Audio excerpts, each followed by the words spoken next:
The Out There channel, Robert and Paul. Please sub and share.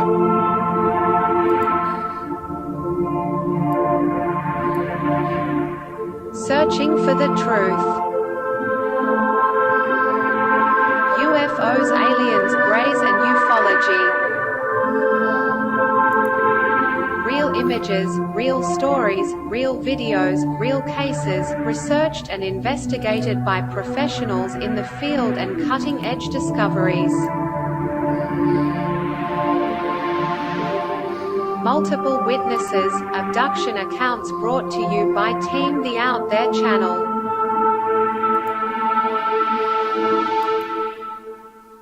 Good to be back. 5, 4, 3, 2, 1. Action.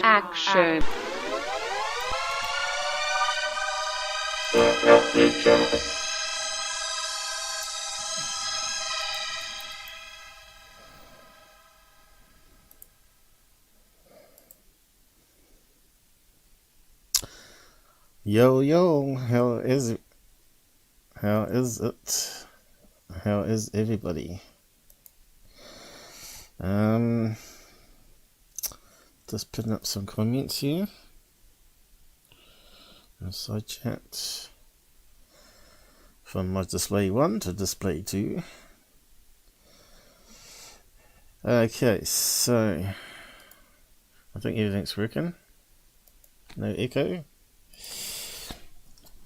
You can't hear me breathing. Hopefully I got the mic not too far away or too close. Although I have got a wee bit of a funny lung at the moment since I've had the vaccination, a booster. So I think my immune system's fighting it and ready for the real one. So I've caught up with Robert Farmer, my co-host. He's still got mates with him. I had to phone him up on mobile. And he said he's alright, not sick or anything. He sounded actually quite good. And he said he'll be back with us soon. He's still researching his case, so he'll give us an update what he's found out. Looks like a cover-up, he says. But it's funny that I tried to contact him by various means, and he claims he never received a text message or email. Kind of weird. But I think it might be because that he probably missed it in spam and it got auto-deleted, probably. SMS, I don't know. Sometimes they do go missing, I guess.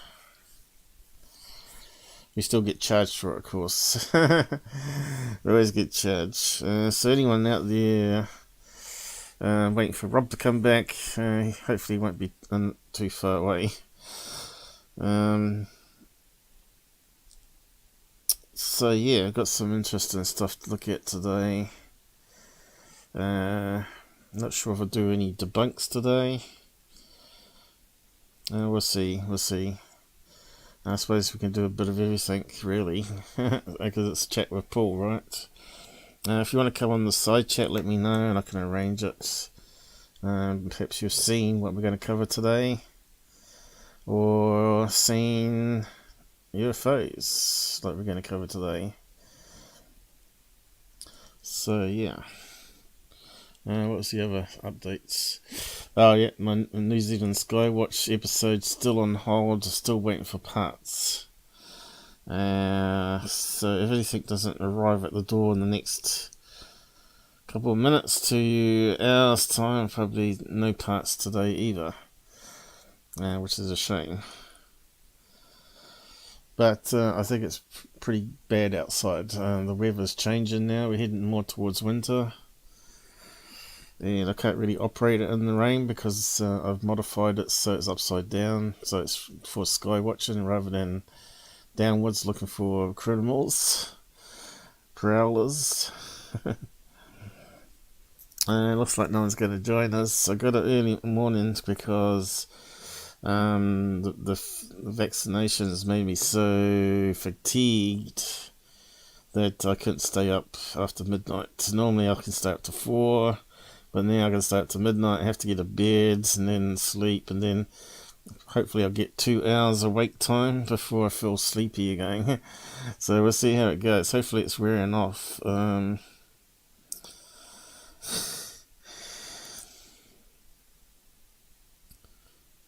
Yes, okay.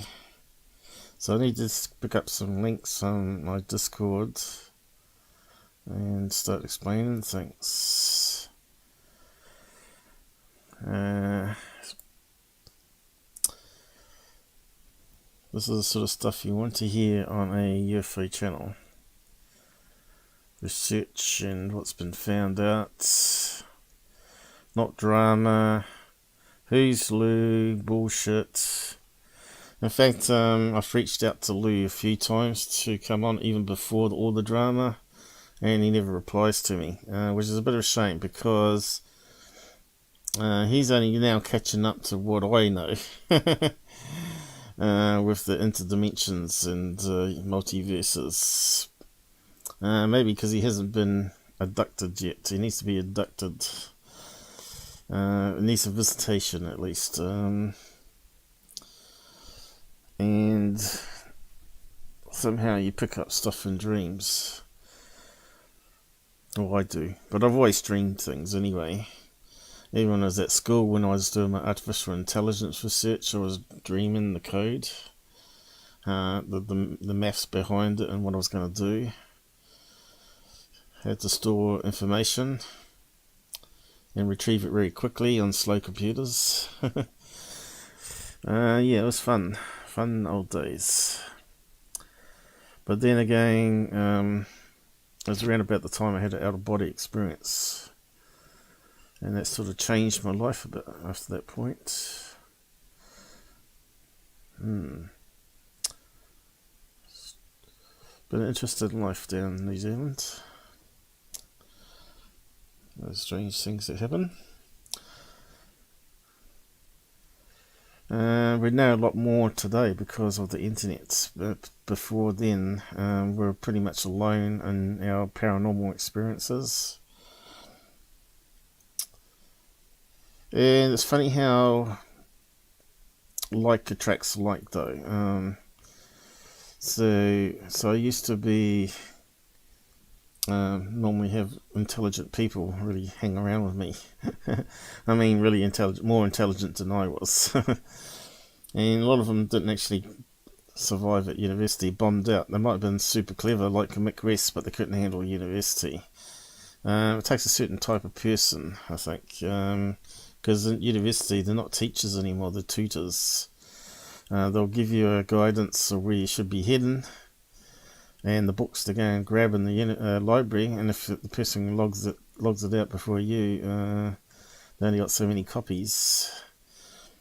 Yeah, it's interesting life and which directions you go on, and the people you bump into that influences your life for better, I think. Yeah, a lot of sad stuff too when people get killed in car accidents from boozing. So yeah, it sort of changes your perspective on boozing up till a disaster comes along. So yeah, just trying to find this link for today to start with. Who we got on? John, is it? Hey John, how's it going? Oh no, not John. I thought it was John. Hey Michael, how's it going? You had sleep paralysis for a few times. Scared the shit out of me. I wouldn't say I had sleep paralysis, but I always sensed that I was being watched. Or there's something in the room with me, you know. I don't always hear funny noises in the night, you know, knocks or creaks, and I just put it down to house movement. You got to sort of do that sort of thing, else you'll never sleep. But when you got these sensor lights in the hallway that turn on when it detects heat, that gets a bit freaky when they turn on by themselves. So we know how that works. Obviously, it's got to be a hot thing that passes in front to the background radiation level. Yes, it's early. That's because I was just explaining that since I've had the booster shot, all I do is sleep. So I've got to do stuff when I fully feeling well again and alive and awake, because I don't know when I'm suddenly going to set my energy level back down to nothing again and just fall asleep at the computer or whatever.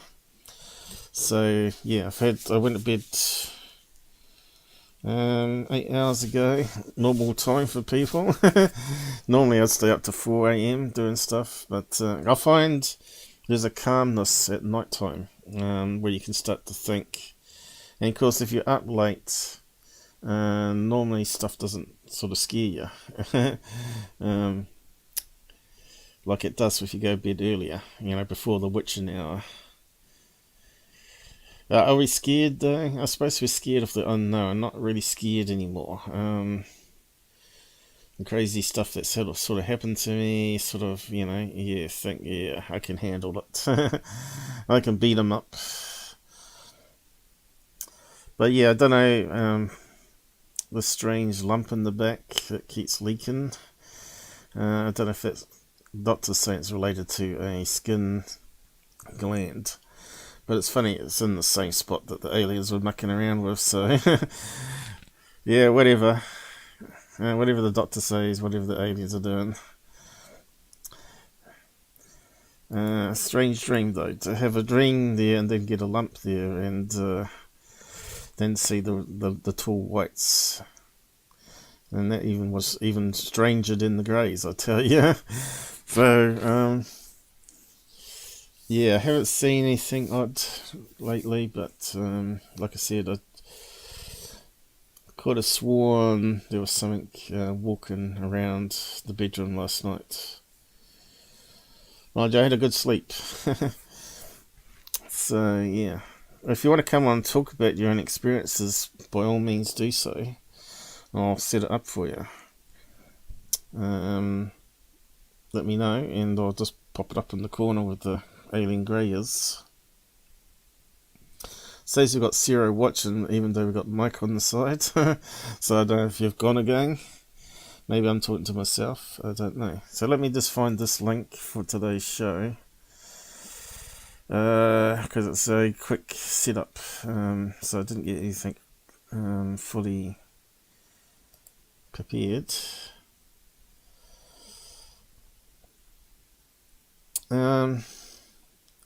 So let's start with a real UFO.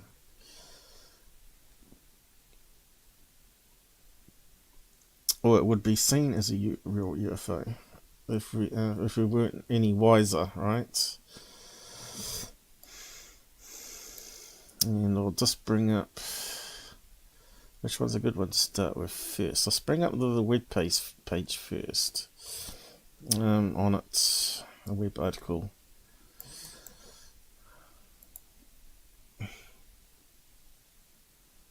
I'll just keep on posting. So, here we go. Now, I probably won't do a lot of reading out, because I will definitely another day, mate. I can't stay long in patching some servers and remotely. Okay. Yeah, well, I try to come on early on weekends as well, but you didn't show up last time. But anyway, will the physics add up to near-silent, ion-propelled cargo drones? Here, this is the future, guys. Here we go. Believe it or not, this is a real thing. Now, if you saw that up in the sky, what would you think? Damn UFO, wouldn't you? So, these are some artists rendering off the actual prototype. saying where they're heading with it. Florida's unidentified technologies. Undefined, I should say. Claims it has managed to increase the thrust levels of ion propulsion. See what I tell you? If people just keep on thinking about things and coming up with new ways to boost things or reduce weight, eventually those iron lifters with the high voltage lines going to them from a TEFA start to look very feasible. You know, the batteries improving every year. And of course now we're talking about these nuclear batteries that use nuclear waste and layers of diamond to generate electricity. Maybe a solution, and if it crashed it would only be background radiation, you see. It'd be low background radiation, but they last 10 years. So yeah, whether they can get their hands on that technology, I don't know. But we know a lot of battery technology has been suppressed by the nasty oil companies that are now screwing up the world. Now, there's no reason for oil prices to suddenly increase, should there? Because of some other war happening. Because the production is still the same, right? Shouldn't suddenly increase. So obviously it's greedy people trying to profit from the war, right? So yeah, which we're not allowed to talk about, I suppose, but because there's no such thing as free speech anymore, and everything's labelled as fake news, even when later we find out that it was actually correct news. But that's the world we live in now, a world of liars.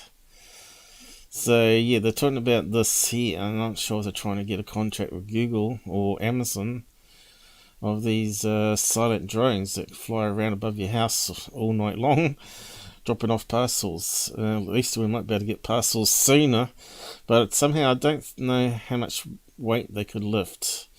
So we'll be going over that, the limitations, but it's very, very interesting, and I also got it here in a warehouse.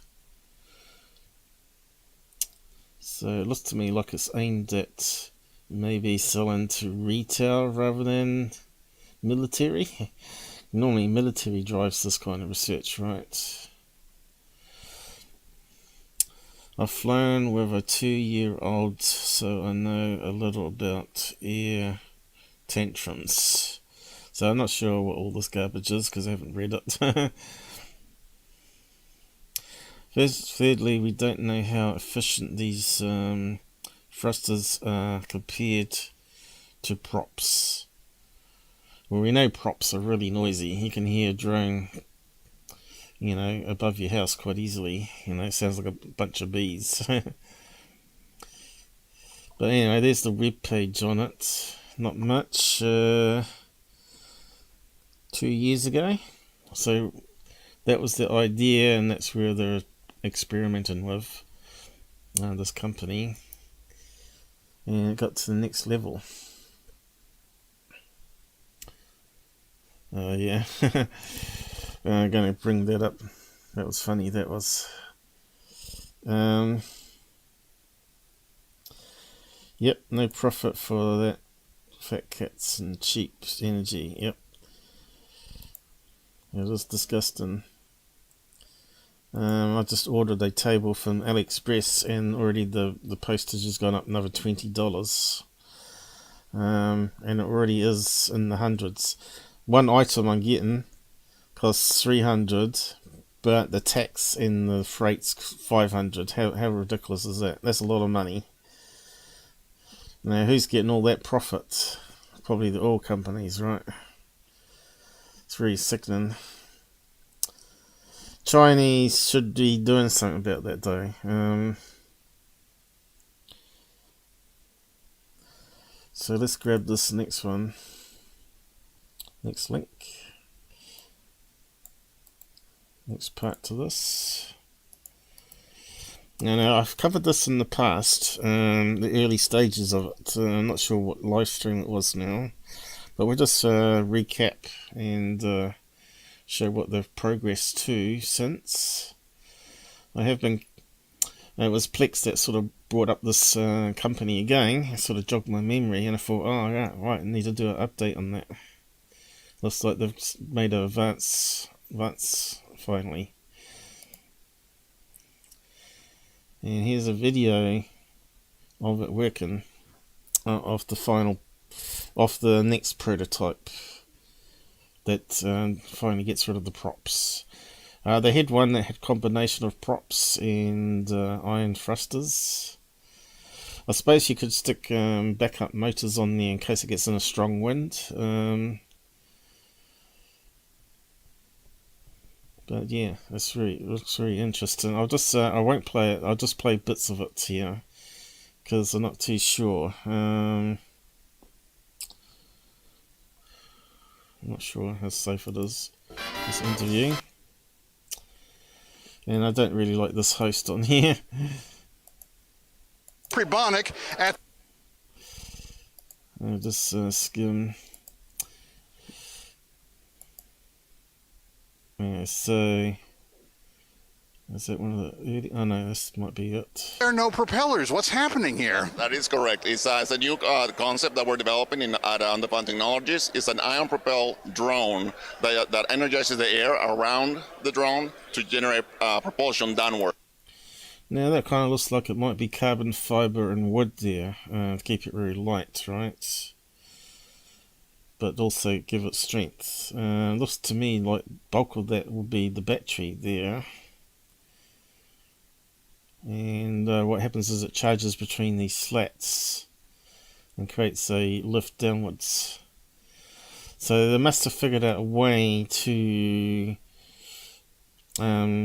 distribute the charge between these segments to be able to get it to tilt to change direction. It's quite interesting, isn't it? What they're up to. Yep, we're getting into that. In order to leave the. Unfortunately, I have to do fair use, which means I've got to play parts of it and interrupt it and that sort of stuff, and add my own stuff into it. Craft. I mean, I've heard of ionic propulsion used in satellites and like deep space probes. I couldn't conceive of the fact it would work in Earth's atmosphere and in Earth's gravity. How are you making that happen? Yeah, it's definitely a technical challenge. So it uses the existing ions that are in the air that we're. Okay, so we know that. Now this stems back to my very first, well, one of my earliest documentaries I did on Townsend Brown. He was the pioneer in this research. If you watch my episode on that, basically he saw these high voltage capacitors shaking loose like they wanted to take off when they were charged, and they seemed to lose weight, and he wanted to find out what was going on there. But the problem is providing high voltage up in the air. You know, you could temper it and have it fly off upwards to a certain level, but yeah, take a lot of high voltage. That's the whole problem, is the power supply to this technology. Now, Townsend Brown was mucking around with umbrella type lifters, as you might recall from, I think it might be some experiments I showed on the episode. But he never mucked around with different configurations like boxes and spheres and triangles and all that sort of stuff, or different layers. He had like two umbrellas with a certain gap in between and found it was unstable. It would fly upwards. But he also was trying to do it inside a vacuum. And now everybody was saying that he was only mucking around with iron engines, but he was actually trying to figure out also anti-gravity, or what I'd say is mass reduction, like the capacitors were doing on the X-ray machines. So yeah, a lot of fluff here. So a lot of that we don't need to actually listen to. It might be here. Use different techniques. One of them is controlling the different quadrants of the craft in order to provide different lift to different sections of the craft. That's to provide left, right, and pitch as well. The yaw is a little more tricky. You have to go into the different levels and generate different levels of ionic thrust. Now you can see this drone is not your handheld one. But it gives you an idea. You know, if you saw that flying around the sky, even being tested, you could see that it would end up in UFO cases. Okay. And if you build a really big one, as big as the building, which is a lot of people claim to see, could you then put a heavy,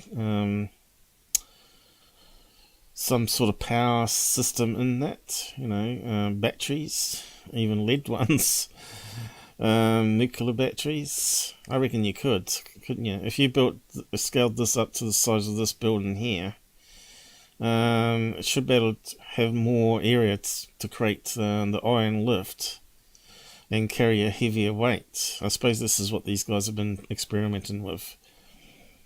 And maybe they can go even higher levels here. You know, you talk about 5-story high ones. So maybe we're sort of heading into that direction of these UFOs that have been seen. Maybe those other UFOs are black ops technology. Maybe the military have been working on this with Townsend Brown research for many years, and they're ahead of the curve. Because what happens is a lot of people have the same ideas, right? Worldwide. That's what happened with AC power, when Tesla was working on it, and other people around the world were working on it, and people were claiming that they beat Tesla and all that sort of stuff. Because all great minds can come up with the same solution, but who gets it first, you know? But if you've got military money and the whiz kids from school being enrolled into these military programs, which they generally do, who knows what sort of level they got. That would freak everybody out. Yes, that type of lift technology in ions was really weak. Yes, it was. They had to build it out of tin foil and balsa wood, right? But you can see this here is obviously using new materials, you know, like carbon fiber, maybe really strong wood. You know how they make the wood now is so they get a lot of wood chips, and they have these special really strong glues where they mix it with the glue and actually compress it, and it's actually stronger than steel. So yeah, you just don't know. So you can make really strong craft that eventually will be able to lift up people. Thrust used to get the type of flight dynamics that you want to get. Tell us a little bit about this aircraft that you're using right now. What does it weigh? What payload can it carry? How long can it fly? Kind of the basics. Okay, so we're starting up as a very young startup, correct? So the current craft that we have measures 5 by 5 feet in length and has a height of about 18 inches. All right, it can fly up to 15 minutes, carrying 2 pounds of payload. I mean, yeah, 2 pounds of payload, so there you go. And it's that big. So yeah, I suppose a lot of it's the power supply, right? And generating the high voltage. So it kind of looks like a box kite at the moment. So it can stay up for 50 minutes, which is quite interesting, isn't it? And because most drones last about 30 minutes, don't they? So it's up there with the normal standard. And 2 pounds. What kind of camera would you better put with 2 pounds of payload? How much GoPro weigh? There we go. Hero. So that's probably one of the smallest cameras with the best definition, right? So what is a pound? We've got ounces. So we need to find out how many ounces in 2 pounds, which is obviously American weight. So 32 ounces. So that gives us an idea now. So it could mount quite a few GoPros on it, couldn't it? GoPro is around about 4 ounces. So yeah, let's find out how much. So you could put how many round? 32 was it? Well, 7 cameras around. I could have a camera in every direction, couldn't it? Let's see. That's another one. Oh, I need to go to the toilet actually. I'll just type this in though. I've taken these water pills that make you go to the toilet every 20 minutes, so I might have to trot off every so often.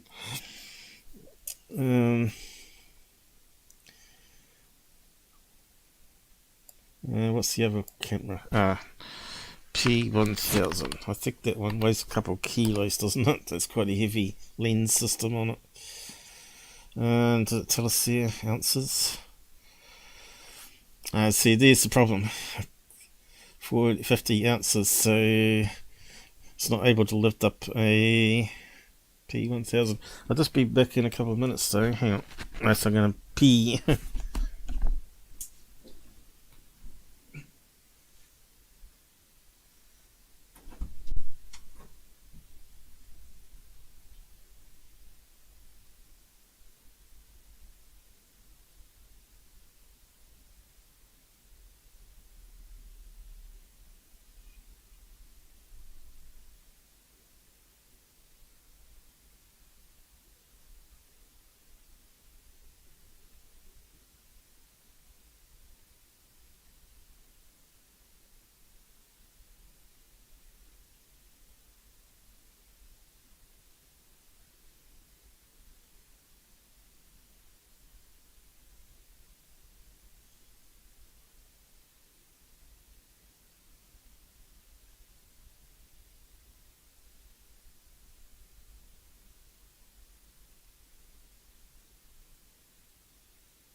Okay, I'm back.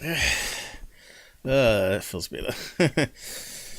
It's like being on one of those booze buses and the bucket's full.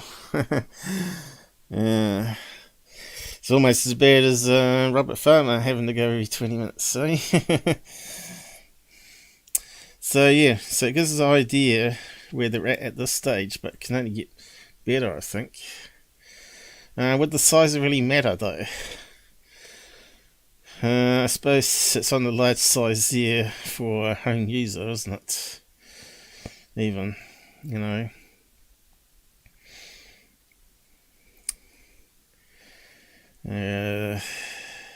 Airport would be alright. But a garage, you know, I think it's getting garage size, isn't it? So, yeah. But I could see that being used for Bigfoot hunting though. Silent, Bigfoots wouldn't even know it was there, right?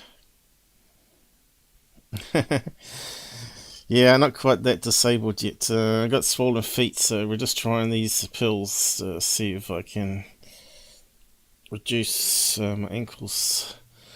They still don't know what's causing it though. A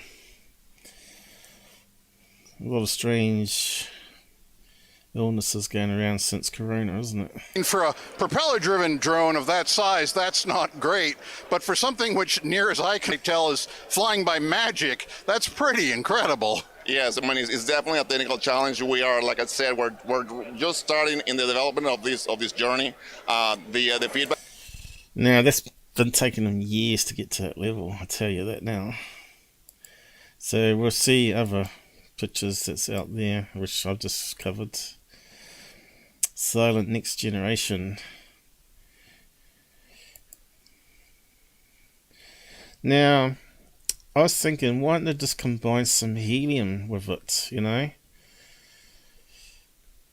that would get around the weight problem, wouldn't it?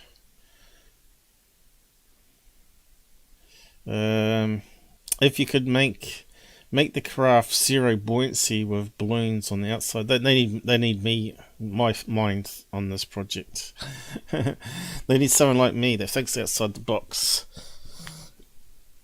Because I don't think they've tried that. If you can put a small helium gas cylinder on there, where you can adjust even the helium pressure, you could make it zero buoyancy using computer sensors and stuff. And that means you could lift it up with one finger pretty much, and then the iron engines would have no problem. And you better even adjust it for the weight of the cameras, right? Because you've got the helium balloons on the outside. They probably don't want to do that though, because everybody will say, oh, it's helium, it's an airship, it's not actually iron. But obviously you can see on that experiment, unless they're faking it, it's working. Where tomorrow is happening today. Hey, I'll just grab the next link.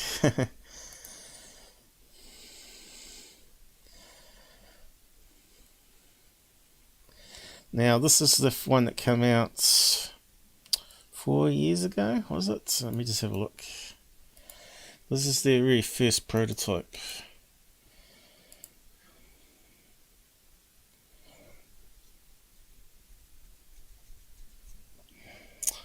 Iron engines power sonic drone and the first solid state flight.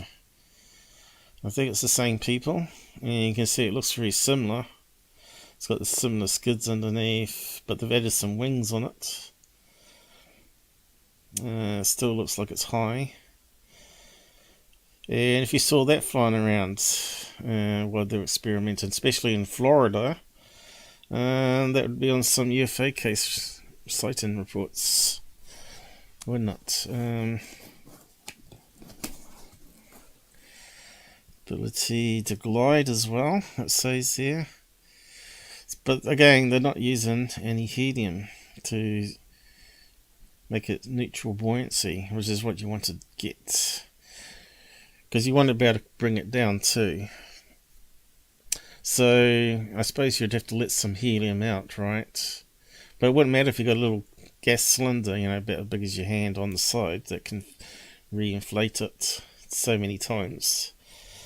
I think it would be very possible.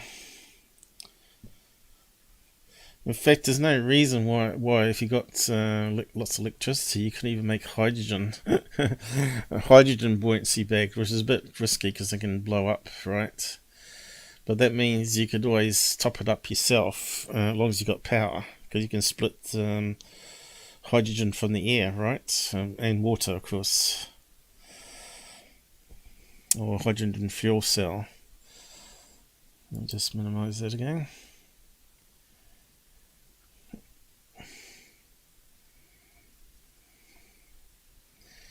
Okay, I'm not sure if I can play the video or not again, but again it looks like it's SolidWorks or something like that.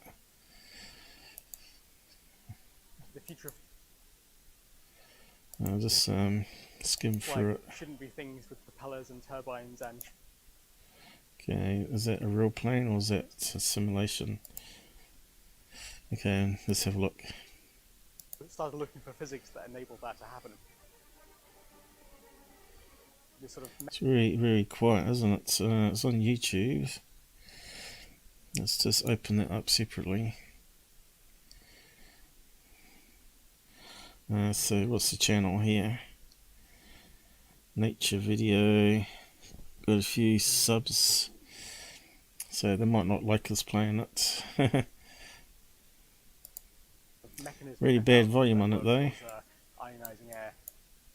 That's the maximum volume we got. And then using electric fields to accelerate the air. Okay, I can boost it up here, I think. What we achieved was the first ever sustained flight of an aeroplane Best I can do. propelled by electroaerodynamic propulsion, and that's also. So these are the prototype models, is it? So by many definitions, the first ever Kind of looks like the Wright brothers plane. solid state flight, meaning no moving parts.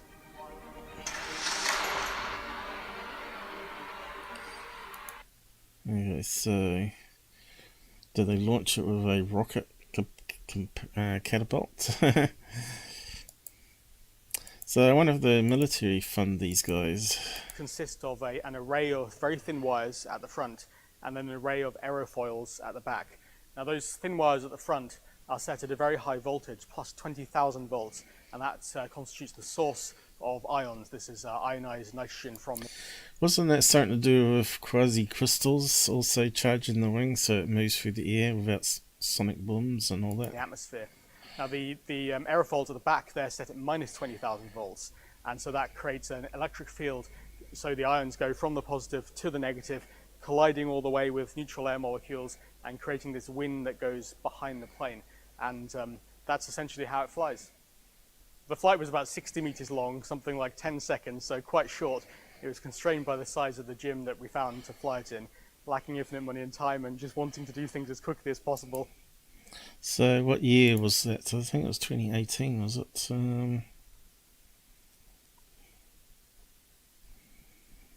I know I have covered it before. What does it say? 2018, there you go. So we've gone from that test prototype model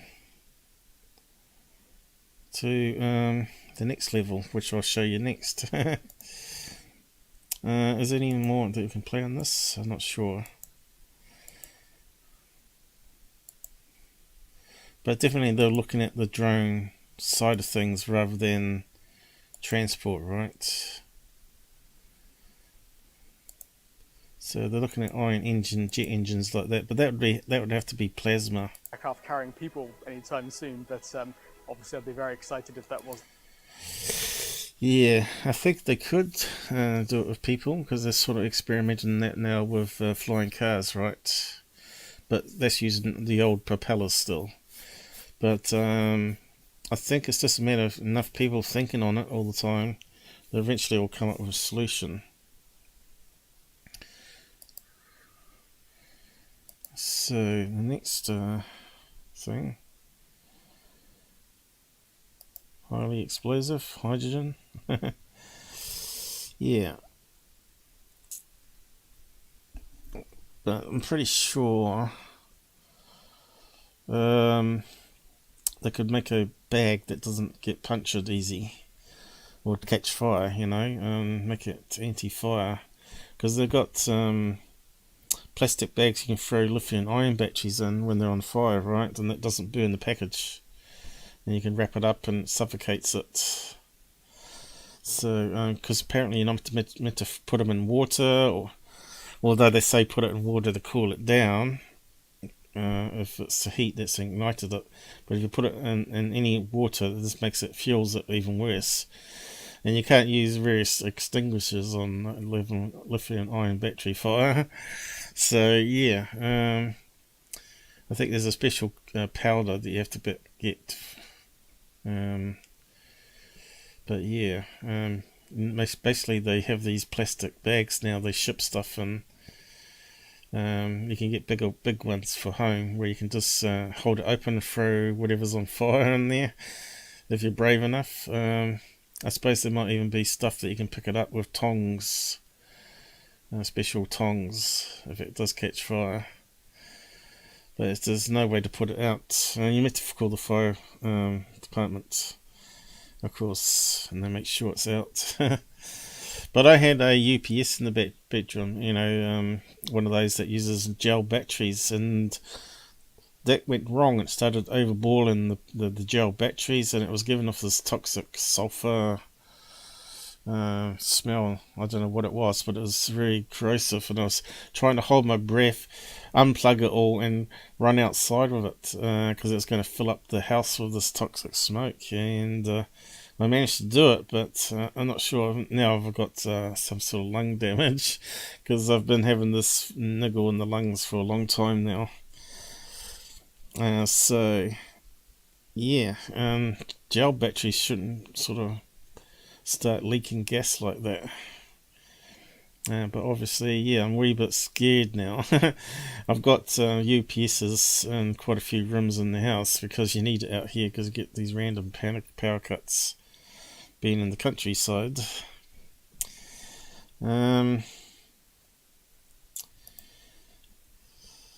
Yeah. Probably I should get some of these plastic bags, as you could throw a UPS into a plastic bag if it's human as well, and seal it in there and carry it outside, knowing that it won't catch fire or melt through the bag because it's made to withstand the high temperatures. I think it gets up to about 1200 Celsius, doesn't it? When it's on fire. But anyway, you can see you wouldn't want that burns on a drone, would you? Because your drone would be finished. Interesting, makes you wonder what tech is actually being developed or in the skies at the moment, actually. Spying on each other in countries. They want to silence drones, so they've been researching it for years, I'd say.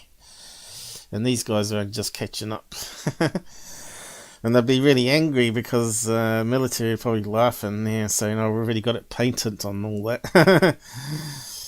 Townsend Brown gave us the research, and then we made him out to be crazy and a waste of time, like they always do when they want to run off people. So the last part is the in-between one, next level, which is kind of interesting as well. Where's the link to it? Is that the one? Or is it that one? Anyway, let's post it up and have a look.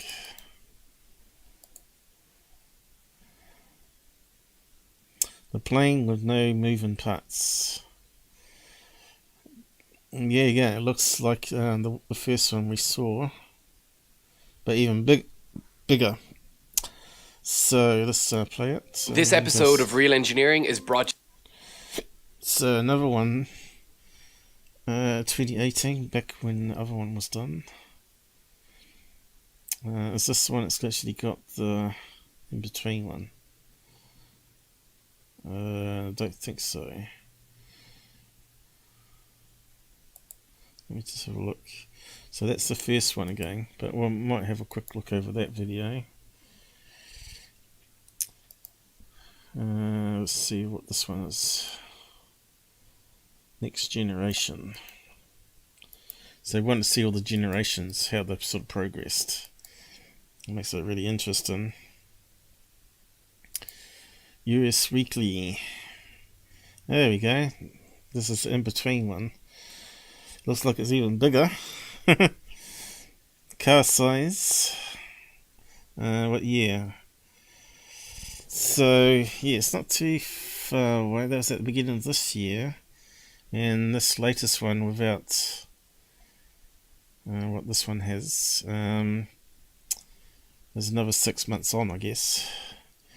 So this Flight Mission 2. Oh no, December this one. So it's taken them almost 8 months to progress to the next level. But anyway, let's play this one and have a watch. Hopefully it's safe. Let's just check it. 21. A guy with only 1,000 subs or less, so he'd probably be okay. I should have plugged all the links. I'll do that in a minute.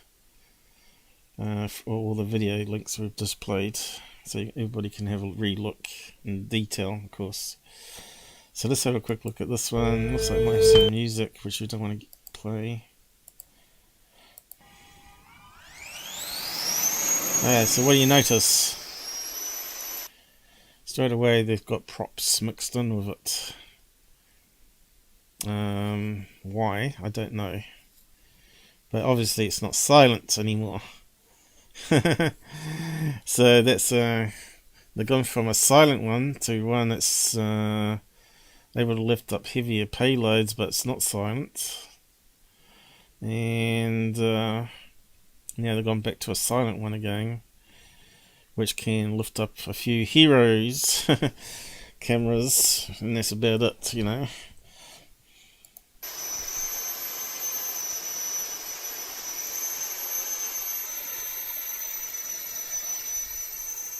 So they really need to do my idea of the mixture of helium balloons to give it zero buoyancy to start with. And they can put bigger loads on and adjust the helium bags to reduce level it off the buoyancy. But that's where I would be going with it.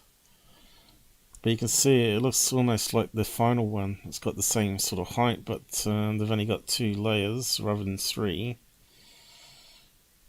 And they're using very flimsy, looks like it might be aluminium rather than carbon fibre there. And they're using some sort of thin cardboard, wood type stuff. And you can see here the weight of the batteries is right in the middle there.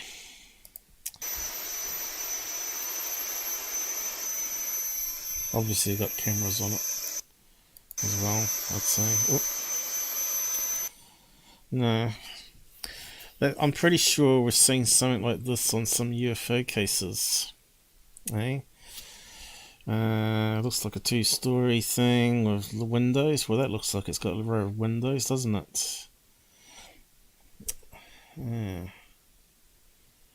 Looks like they're using jet engines, not propellers. See that? It looks like jet engines actually. The small jet engines.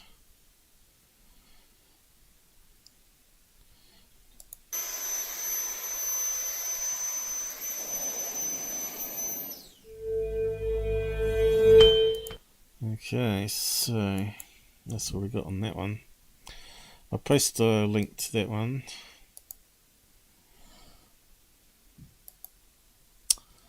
So yeah, it's quite interesting why they did a mixture of jet engines there. It's kind of unusual.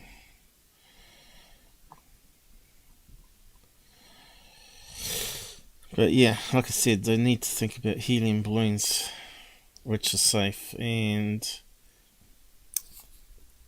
could help with any type of weight they want, really.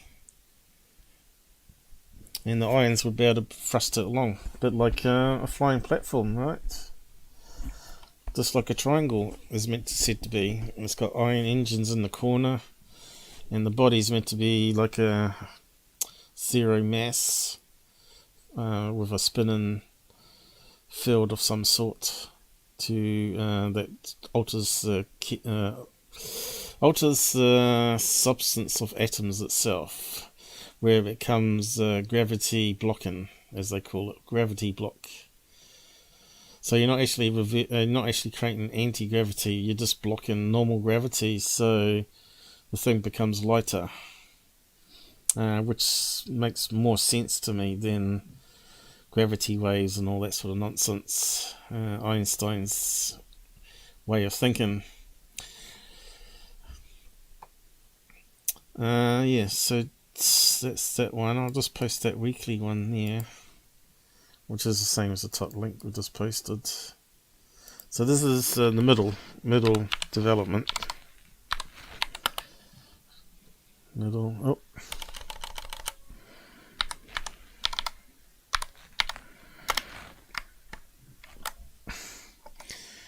It's a bit of a shame we only got one person on mic, yourself, and you're at work or working remotely. You'd think there'd be more people interested in what I had found here. Okay, so this is this other article which covers more of that first prototype.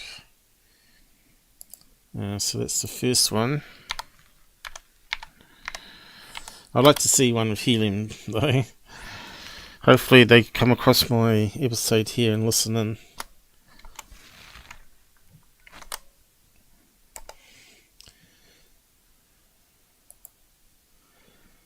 First, middle. So let's just skim this one. Is reduced noise. With no noisy combustion or rotating aerodynamic surfaces stirring up the air, these planes are like gliding owls. A characteristic Okay. It's got a strange accent, that one. between these grids causes the positive ions to accelerate and shoot out of the engine at speeds of up to 145,000 kilometers per hour. So that's one thing these drones wouldn't be able to do, the rectangle ones, is do hypersonics, right? Because it looks like they barely can just get off. So, but here he's talking about iron rocket engines. So if you put those on top of one of these platforms, then that should be able to push it. But somehow I think the shape would be counteractive in atmosphere, right? It would be like a box kite. Eventually it would be too much strain on the structure and snap in half, right? That's why you got to design it into a tic-tac. So really you want a tic-tac for aerodynamic, and you need to have the rocket iron engines maybe in vents or around it somehow. Well, not in the nose cone at least, where you're pushing the air. Or somehow create a field that nullifies the air that's pushing against it. I suppose that could be a one way around any shape, really. And of course these irons were actually moving the air apart, weren't they? So it makes you wonder if there's some research on that side of it as well. At that speed, even the tiny xenon atoms can provide a decent bit of thrust, but even still, this engine provides a maximum of 92 millinewtons of force, about the same force a piece of paper will exert while resting on your hand. But in the vacuum... So that even looks impressive there, the iron engine. It's as much pressure as a piece of paper. Yeah, it might be alright in space, but not in the atmosphere. vacuum of space, there is no air to sap away. That's why you need like a plasma ion, where you mix in some oxygen and other gases into the iron mix, and then that creates even more thrust. So yeah, I think they'll probably be working on those type of engines as well. The precious energy we provide. With no drag or friction to remove energy, we gradually build our kinetic energy. But I can see the problem. At the moment we're relying on liquid fuels and water and all that, and spaceships. And of course that means you've got to take it with you. Well, if you could do electricity only, at least you can push it along in space without any liquid gases or fuels or whatever, carbon fuels, which is what SpaceX uses. They use kerosene, believe it or not, which creates the greatest force because you've got carbon added in there, and it creates a lot more heat in the rocket engines.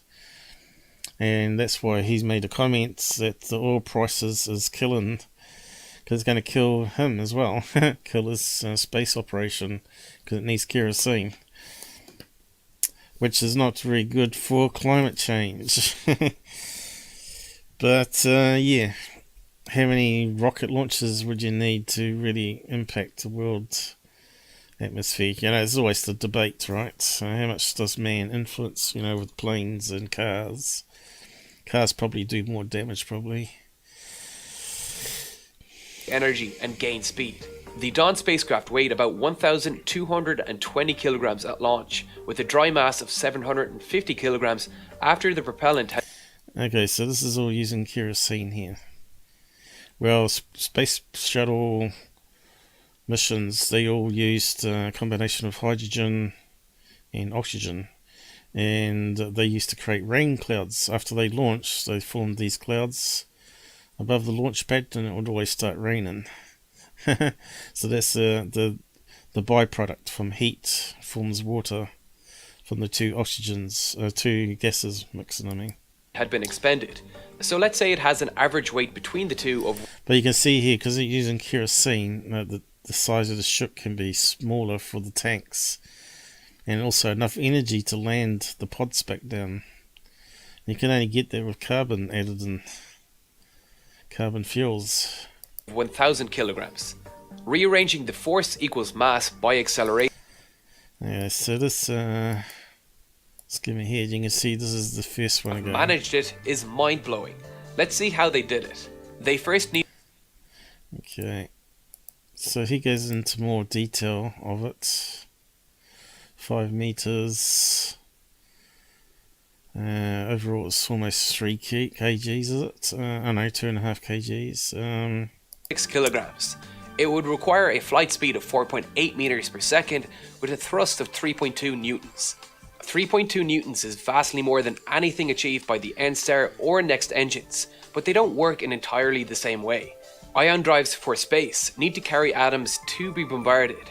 Within Earth's atmosphere, there is no shortage of atoms to ionize and accelerate, and this helps counteract some of the negatives of the drag they also induce. The plane's... Yeah, so he's talking about you got to take your fuel with you. Well, if you don't need to take the fuel with you, you can just suck it out the air directly, is what he's saying there. These being light and capable of producing lift to offset their weight. And of course aerosols do help. And also helium balloons, which they haven't even tried. But in space, helium balloons don't work, of course. Devices that didn't require heavy batteries. Could these ion propulsion engines be used? Scaling these propulsion methods is not easy, and individual electrode pairs have their limit in the current they can pass between them via ion transport, due to limit. Yeah, so there's a limitation how big you can get these things. So there might be a limit to the size. So that size they got in the stadium might be the maximum they can go. With that current size, and of course aerofol here, they're saying there's also a limitation. But then maybe military have been experimenting with this and got around that problem. And now fly around these, what do you call it, Phoenix light size ships, which they tried to cover up. Why did it fly over the cities? Who knows? If it's aliens, obviously they're trying to make contact. If it's military, obviously something went wrong and cloaking was turned off or something like that, you know. Limits in voltage and choked flow within the electric field, just as air can become choked with. But I think we've heard about these stealth blimps, and I'm pretty sure they said they use an ion type engine on them. So again, it's using that helium / ion lift system that I'm talking about. So these guys need to head that direction, I think. Within a constricted pipe. This affects something called the thrust density, which is the area over which the thrust is applied. Jet engines have a very high thrust density at over 10,000 newtons per meter squared, so we can produce a great amount of force with relatively low area. Now, this plane achieved a thrust density of 3 newtons per meter squared, so it is generating very little force over a very large area. We can just about manage to provide enough force with 4 racks and 2 rows of these electrodes hanging far below the wing for a plane this light and slow. The issue here is the same issue that prevents batteries from being a viable solution for planes. Power Unfortunately, that sort of changed. When was this done? So 4 years on, we know the batteries have improved capacity tenfold. So yeah, now it is viable because the Google taxis that experimented in Nelson have a row of prop propellers along the wing which rotate, so it lifts upwards like a helicopter, then they rotate forward slowly and it drives forward, and it's computer controlled, navigated, and it can take 2 passengers with a suitcase or something like that. And it can drop them off at their house and then fly back, and then it goes and charges itself because it uses lithium-ion batteries. But yeah, I'd want something, if that's the case, with a backup parachute system. yeah, Mike, I can't understand why people hate me so much that they can't bother coming on. But you find that hundreds and hundreds will watch this offline. It's just that they just don't want to come on and watch it real time with me and ask questions or whatever. And you can see here what Google's doing to me also. It says 0 watching, which is untrue. You can see that on the screen down here. That used to be more correct. It used to be very accurate. But I'm pretty sure they did some tweaks on my account. And they haven't taken the frig into account, so it always comes out 0. You can see that they took away a few subs, but I got a few more back again, and more people joined. As you can see, we've got a new name here, Toady UK. I thought he might join us since it's a good evening time now at the moment over in UK, is it? 9 PM, or it's 10 o'clock in the morning over here. So yeah, I just don't understand what's going on. A lot of haters out there. Because I tell the truth, I'll call out people saying he's bullshitting, he doesn't know what he's talking about, or that's a fake, that's CGI. People just don't like being told the truth, That's just a shame. My last episode, someone posted on Twitter, "Why do you hate?" Well, I do. I hate fraud and ufology because it ruins the truth on it, It ruins whether there's really aliens out there, or, we want to know what secret planes they're mucking around with so we can rule them out as being alien craft, right? So we still don't know if the Navy videos, the Tic Tac is one of these advanced drones with iron engines now. Because you can see that we got people out there commercially, public, are getting up to that level. So what was DARPA doing? What's DARPA been doing the last 20 years? I bet they've been doing the same, but they're way ahead of us commercially. So yeah. But yeah, that's the first one again. So we don't need to see much more of that one, hopefully. I'll give the link so you can watch it properly if you want to. And I'll post it on the side. So that's the first one again. Details.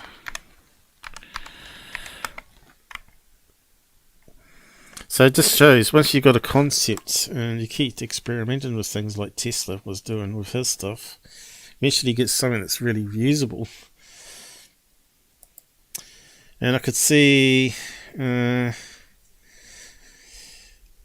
this flying platform would be really useful in a war zone, right? You could fly that over all the... Because it's so flimsy and thing, I doubt if it even bounces off much radar reflection of it. I bet it could fly over all the Russian troops and identify all of them for targets and just launch missiles at them from afar, and just all the tanks would be blowing up. Boom, boom, boom, boom, boom. Game over, man. Technology is always the winner, isn't it? So yeah, we got some links to post up that I didn't post before, and I'll just put those across for people now. So I'll call it the final design, but it's not really. I'll call it the working model.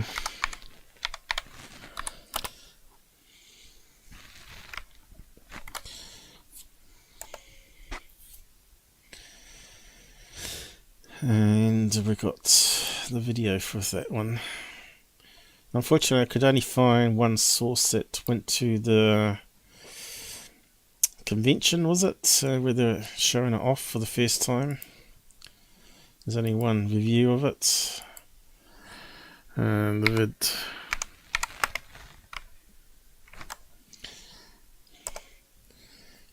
And thanks for Plex for also bringing that to my attention again.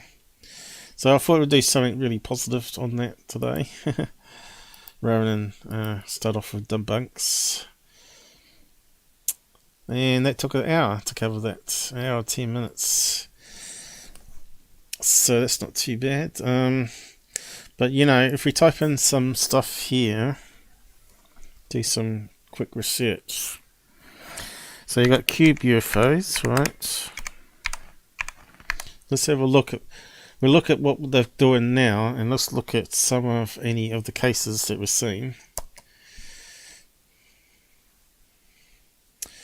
Okay, so we heard about the cube-shaped UFO that shocked the pilots. Now, could that again be some sort of DARPA iron drone? And the sphere inside might be a new way of creating iron thrust, right? Through a dense mesh of going around in a circle. So you just don't know, do you? Now I talked about it being interdimensional portal maybe being opened up as well between multiverses. But, you know, you always go for, you know, Oskin's razor, which is always the simplest answer, is generally the correct one. So, again, it could be some DARPA experiment. And, of course, with cloaking, it could appear to be transparent as well. So, these are some of the things that have been brought up, which are spud cami. And this one here, people are pretty sure is one of these polygon Mexican 40-inch balloons, right? So it's a bit hard to know. It certainly doesn't look like a lifter. So yeah, also you need to go back to my original Townsend Brown video, which is on the homepage, and have a watch of it. That one there. I suppose I could copy the link for it. Go and watch Townsend Brown and see what he was up to compared to what they're doing now.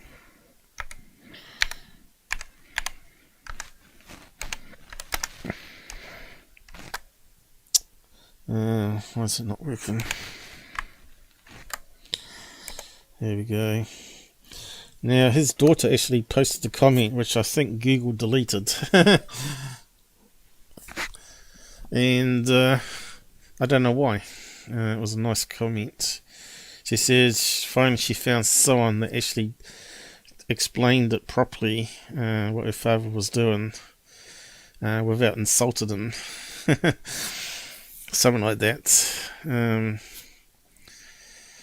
of course, Tesla was also mucking around with the same thing Townsend Brown was. He claimed that he managed to levitate a rod, but I'm not too sure if it's using ions now or radiant energy, which is the other thing he stumbled on in experimenting with lightning. So yeah, interesting stuff. So yeah, that's where I sort of started off 6 years ago, and as more and more information has come out, it's sort of starting to connect the dots now, where people could be researching things and developing some interesting technologies, which may not be alien related at all. And of course, this one here is just a heart-shaped balloon, but because the sky is reflecting half of the blue off the other side of it, it sort of blends in, and unless you run it through filters, you don't see the reflection. So it's nothing to do with Batman. These cubes here are data errors. As we know, security team loves to keep putting it up as a three-dimensional object when it's actually not. And this one here is also again one of these polygon balloons. So it doesn't look like anything we just looked at. This is one of the frauds that security team did with a cube, OXO cube coming out the sky. There's another close-up picture of what he was mucking around with. Clearly you can see it's been photoshopped.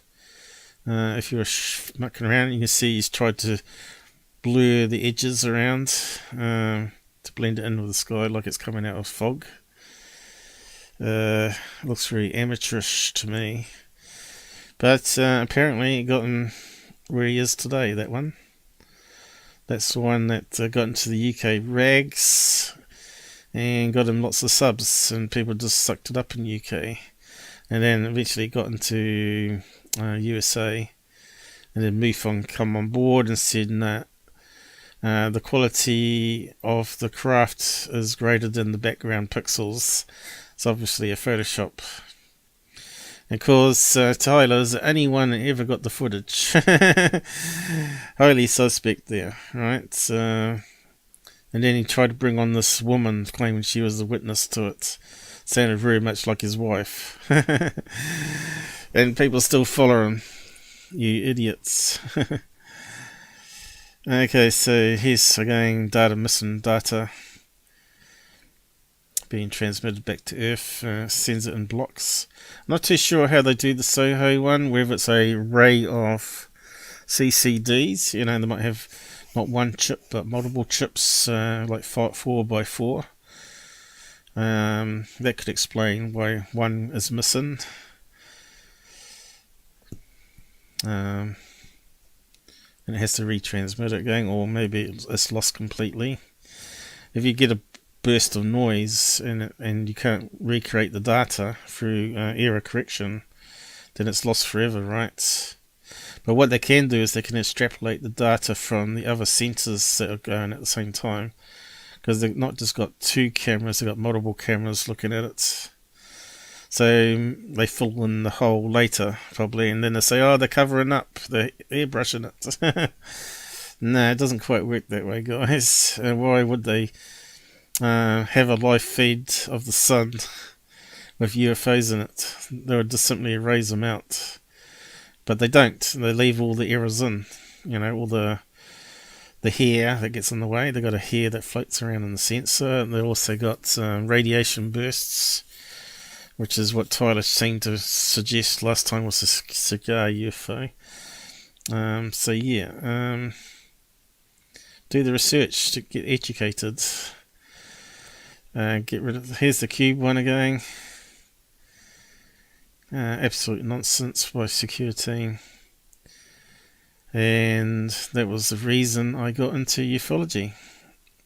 That one there. In Tesla is a strange thing. No school to teach him. His work was amazing, yet he died poor. That's because he was very generous and he put all his money back into his own research.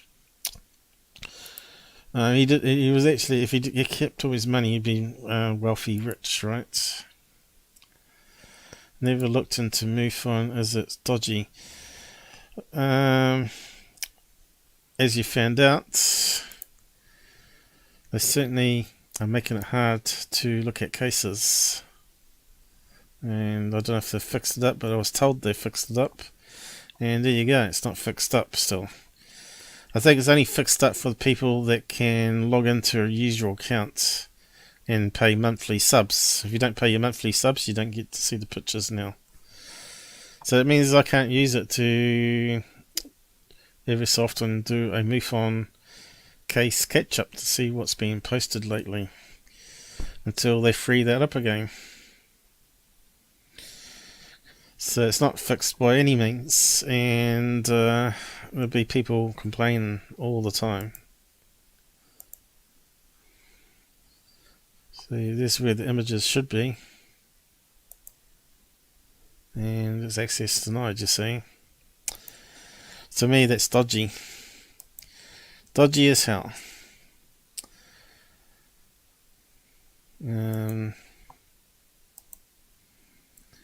Copy image into a new tab. Copy image address. Okay, this is where you can find out what's actually going on. Huh. Why is that working? That's really strange. That's more than we got last time. Maybe they have tried to fix it up. Let's try another one.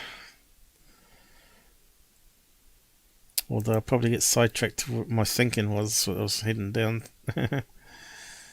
Another random one, maybe.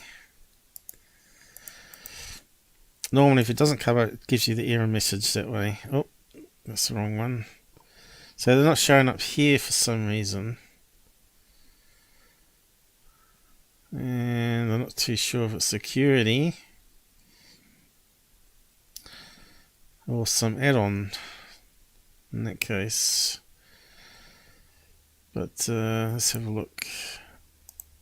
Copy image address we want. Has to have the word image in it. It seems to be looking that way, so why won't it come up directly on the page? So he's broken. Load image.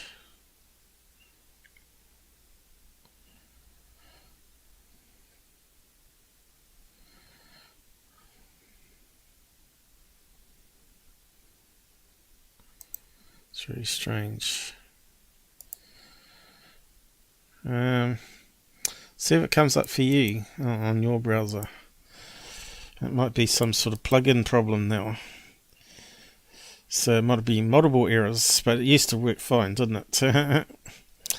But then again, we have updated the browser, and I think they've done some new security on it, and that might be a problem. So that's the problem. You always got to keep up with the browser developments. So you can't, when you start websites, the browser might actually cause a problem where you got then change how you do it on the server. But yeah, I'll post a link to there. Yes, and click on that and see if the images come up on your browser there.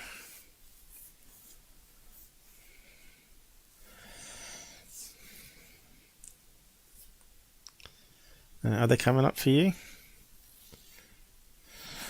See, I tried this last time with the cut and paste because I thought that would get it. Oh, right, same for you. But if you cut and paste it like I just did, copy and paste, I mean, you'll find it works. Let's choose another one further down the page. It might be just a fluke on those ones. Copy image address, right click on it, paste there.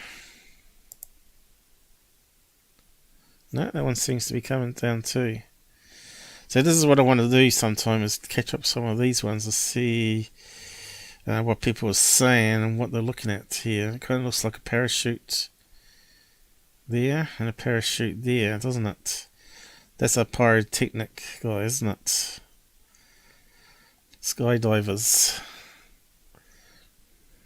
That's someone trying to fool MUFON, because they do that, of course. Their website is definitely screwed. But yeah, I posted a comment saying this is unacceptable, and they never bothered replying. Let's try the next page, 4. But at least we can found a way around it. Obviously it's something to do with the code on their page for displaying images, because it's saying they're broken. Right. But if we say copy the image that it's meant to be showing, it works. So they must have some sort of JavaScript or something that's interfering with it. There you go. So they managed to fix up that, because it used to be 503 error, access denied. So maybe you don't have to be a paid member now.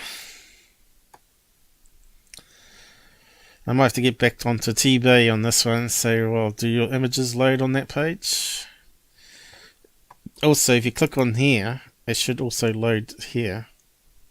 You can see this placeholder, but we can't see the image. And it doesn't say image there. So they're using some sort of code to make a placeholder. I think it might be the video player there. That's why it's not coming up. Oh, I think I need to go to the toilet again. Those pills are working today, that's for sure. So yeah, I was looking at the cubes to see if we could find anything similar And also, so far there have been balloons and data errors and fraud by Tyler Klutner of security.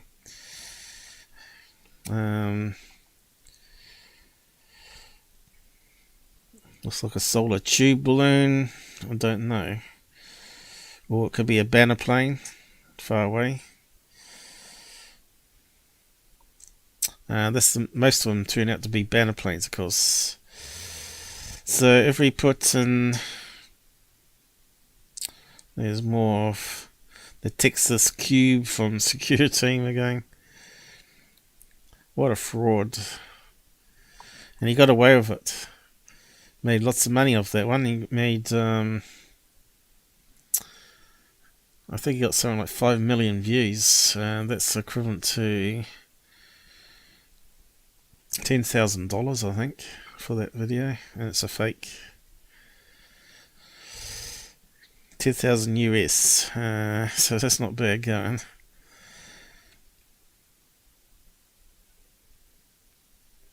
That was the estimate of mine. A Borg.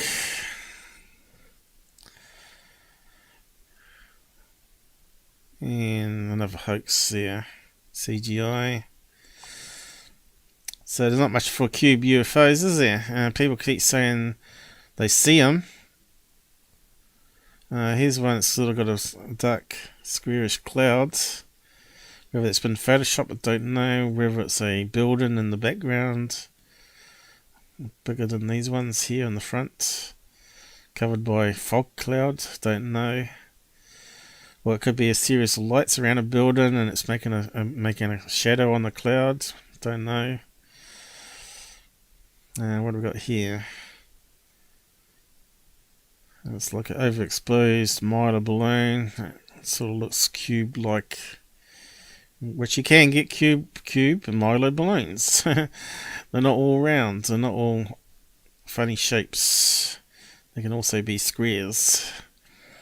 So yeah, so far on that page there, if looking for cube UFOs, there's not been anything remotely that looks like a cube UFO. But we hear all the time about rectangle UFOs, and most of those turn out to be banner planes.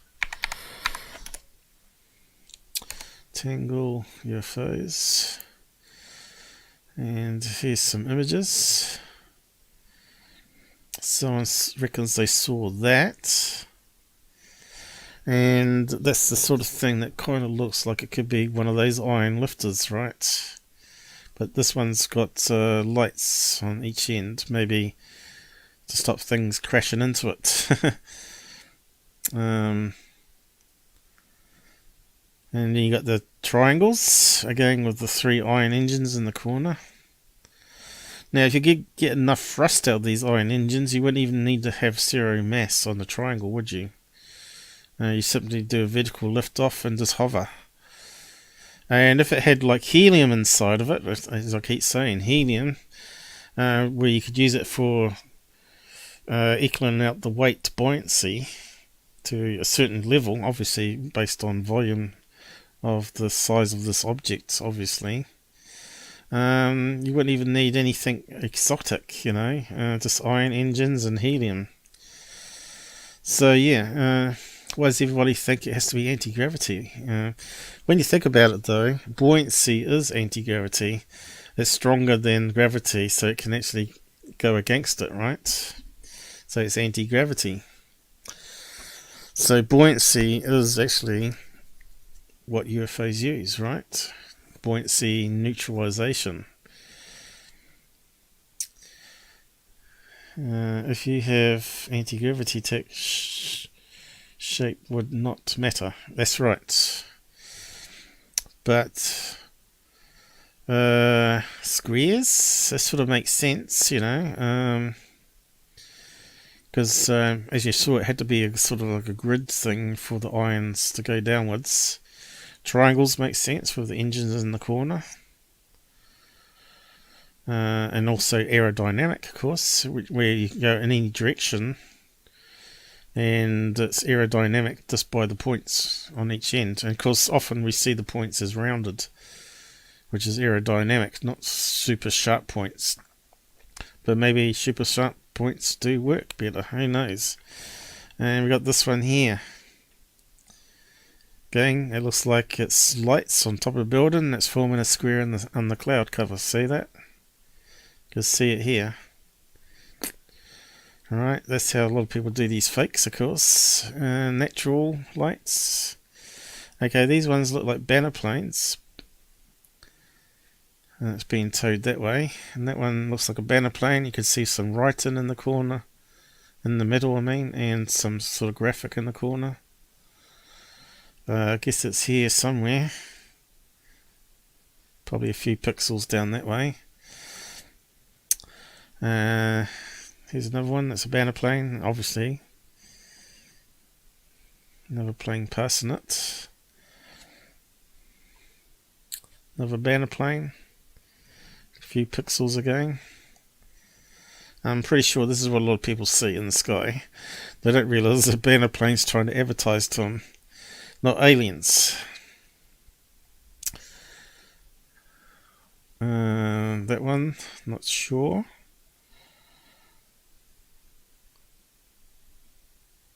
Could be a banner, but that one kind of looks like something like a contrail to me. And ice crystals. Next ones. These ones look like those UFO clouds. UFO cloud.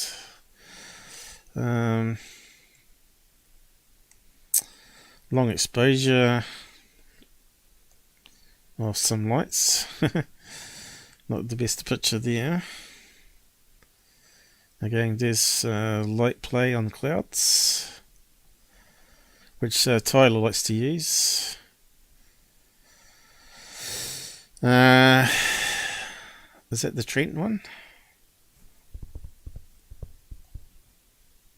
No, the Trent one had an antenna. That looks like the classic UFO. Which one's that one from? Let's have a look. Is it the Trent one? I don't think it is. There's the Trent one here. The Trent one turned out to be a mirror of a... Here you can see it's got a... It's always underneath this droopy phone line, I think it is, or a power line. It turned out to be a truck mirror. And when you do analysis on it, you can overlay the image exactly. I have got an episode on it, 2 episodes on it. Trent 1 and Trent 2. We tried to be balanced about it and then compared to what other people were saying, and it turned out they matched up with what I found. So that one's debunked as far as I'm concerned. Someone said that he was always pranking his mate with stuff, and this one got out of hand and went to national and international newspapers, and the guy was embarrassed to come clean about it, which kind of makes sense. So what else we got here? Of course, you got the triangle ones or wedge ones. Wedge UFOs.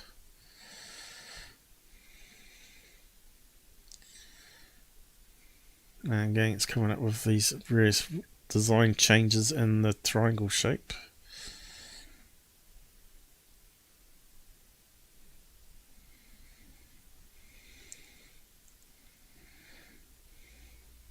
Not much coming up there apart from shoes. There's other names we can use. A wedge. The thing called L-shaped UFOs, which is again something to do with Tyler, I believe. He's the first one to bring it up on his channel. But we got the, what do you call those ones? The crescent, the V-shaped ones. Could easily be iron type technology with the engines underneath as well.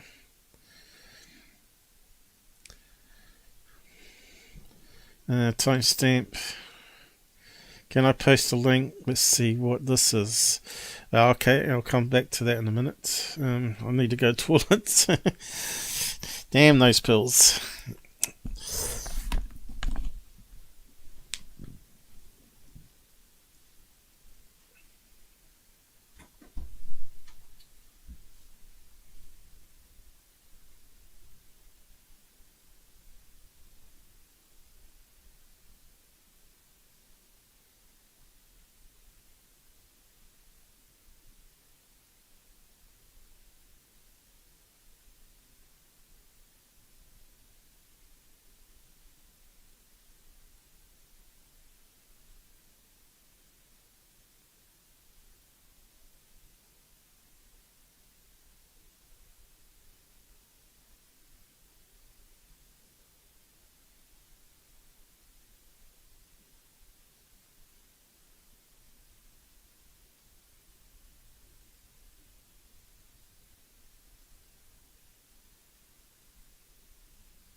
Okay. Now I can see why Mum complains about them, because since she had a heart attack, she had to be on these pills because they get fluid in the lungs after that. And she was going every 20 minutes complaining.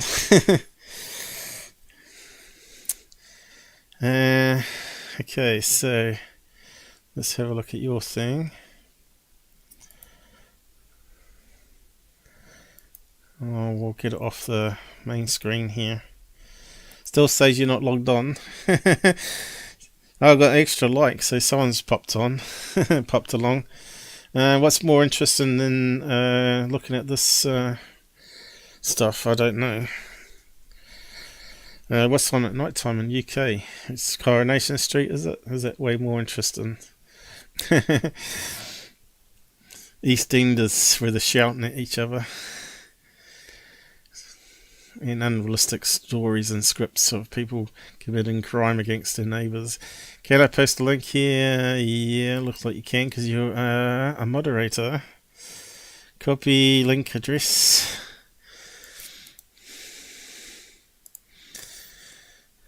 Okay, that's always a problem.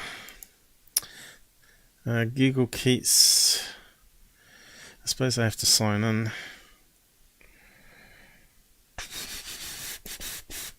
There's a way around it. Of course, we found that doesn't work anymore since the browser update. Well, it does sometimes. Let's try that again. No. Let's go straight there.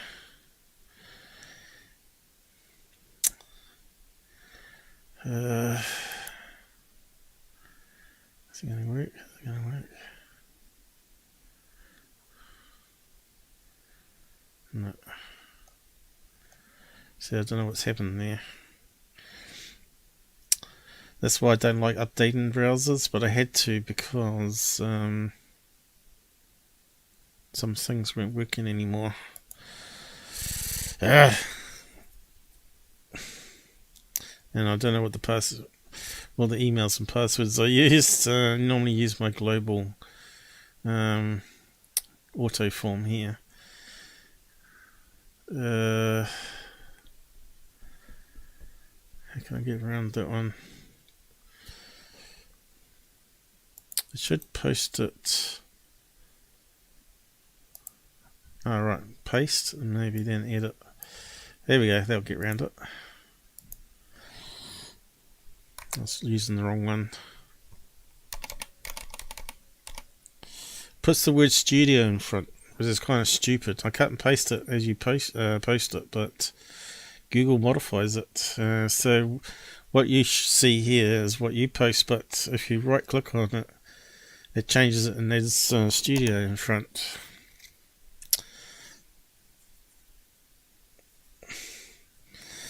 Okay, so it's over water.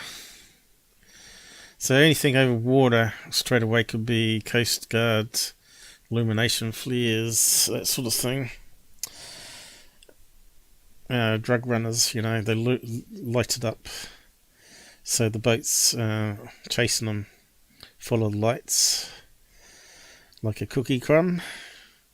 So what do you want me to do? Let's see, News 7 Australia. So you want me to go to a certain place, timestamp. Let me just catch up here. Oh, right, you've posted the timestamp now. Is it the same video? I'll cut and paste it and see. Copy link address.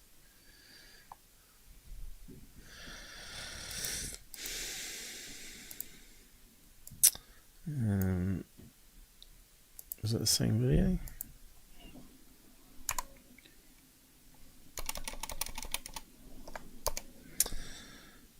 Let's have a look. Same video.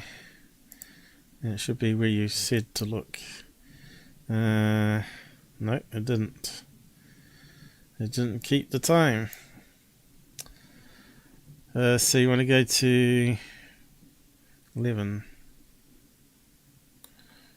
750. We'll go in time order then.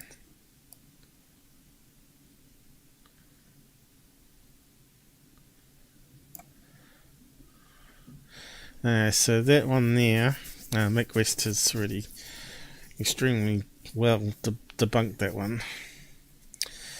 That's actually a 747 contrail.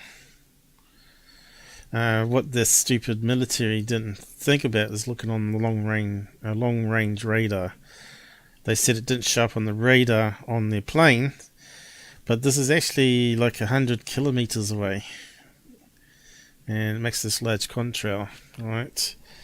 Which end up being short contrails, large in the size of it, but also short, because by the time it gets here, it just breaks down back into normal air. These are ice crystals, and he explains why it looks black, which is meant to be hot, when it's actually cold. So he's actually got a web page on Metabunk. Goes into a lot of detail, like he normally does, and he's matched it up with the plane flight path and all that sort of stuff. Now, I know a lot of TV shows don't bother with his analysis, but it's definitely correct.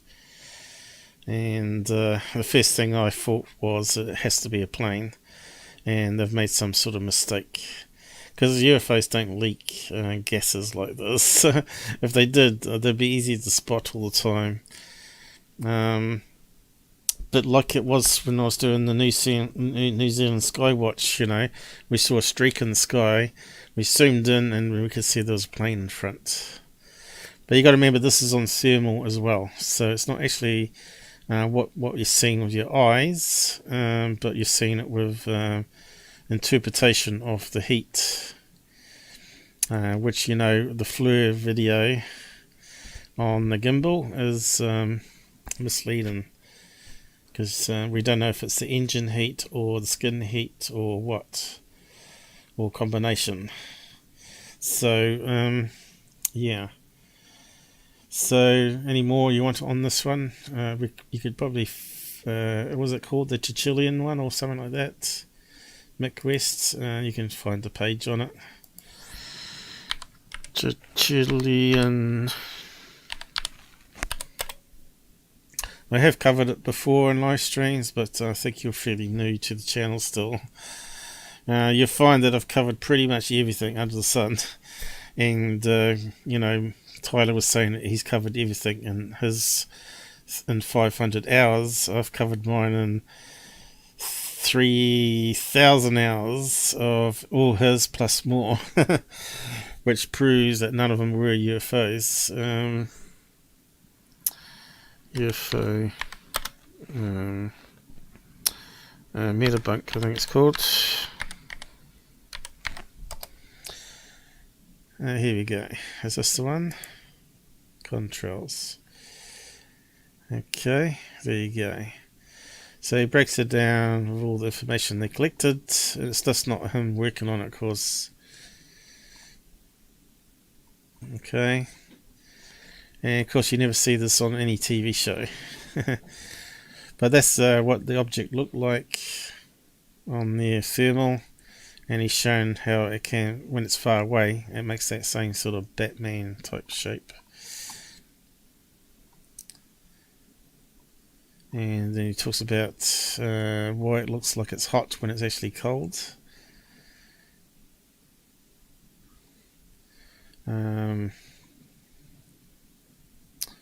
Somewhere. Like I said, it goes into great detail. Why they keep ignoring what Mick has done here, I don't know. As far as I can see, it's bang on. If I saw any errors in it, I would say so. And you got to remember, it's not his mind, but a lot of people's minds. And of course, there's a lot of embarrassment and ego. I think that's probably the problem. People don't want to admit to it. In fact, it looks like he's added even more stuff since I've last looked. So it's never ending. Right, so this is the temperature bit where he's talking about temperature.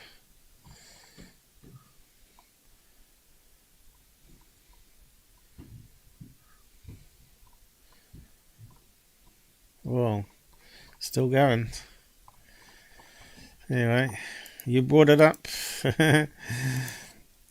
Solved as far as I'm concerned. Solved. Chilean UFO.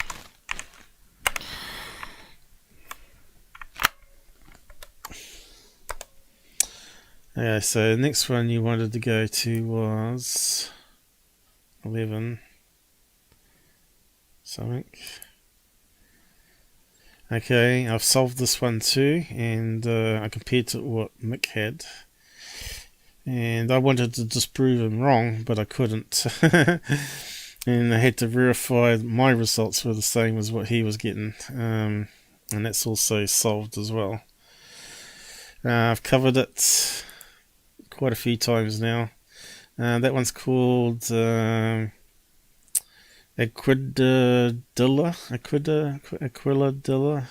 What's that location? Some crazy name. Cuba, is it? Is it Q or G? I'm not sure. Aquidilla, something like that. No, I don't think it's spelled right. Let's put up something. Maybe I mistyped it there too, did I?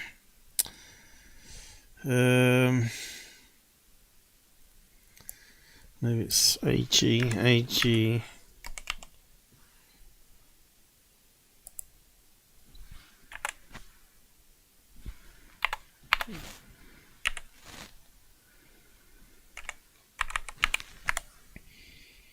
No, it's got a D in it, I think.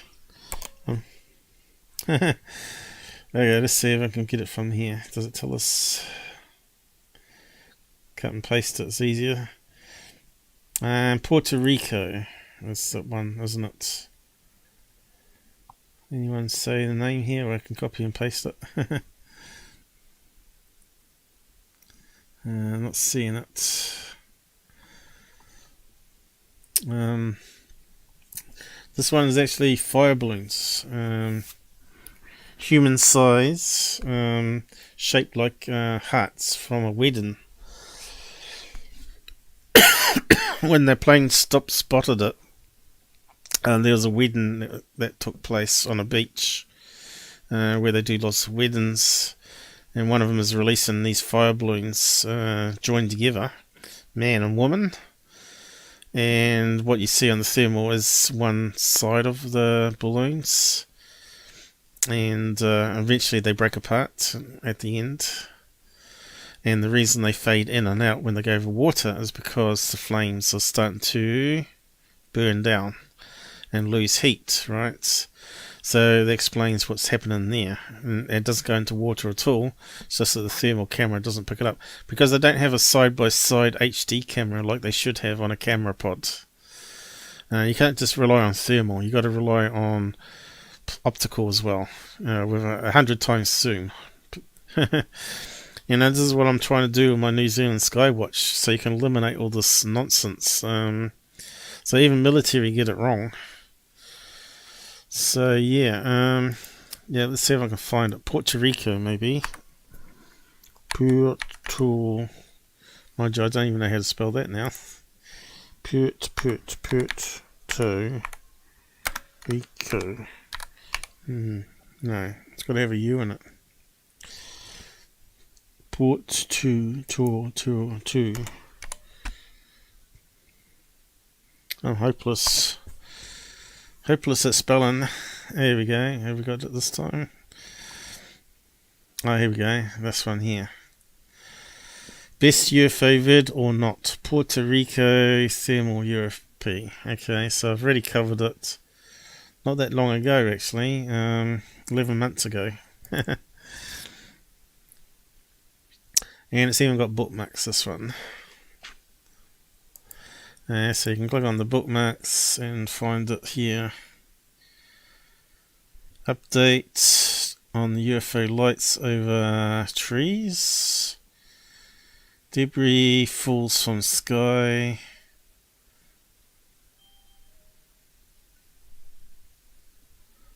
Hope that's a courier. 10 o'clock it could be. Looks like Mum hasn't fixed the alarm. She's unplugged it. Best UFO footage according to 4 channels.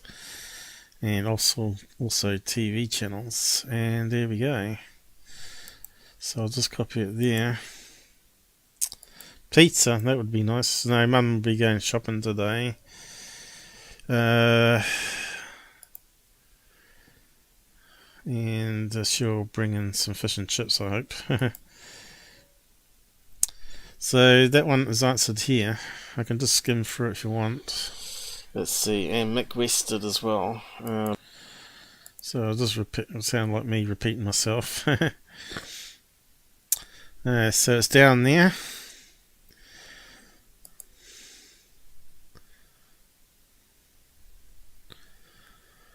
And what was that one? The original footage, was it? Yep. Okay.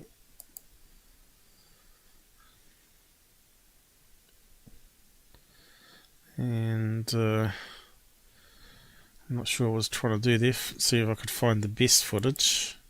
There hasn't been copy of a copy of a copy. I think Mick West had it. Here it goes. Is it? Oh no, we're looking at Google Earth trying to find some sort of harbour.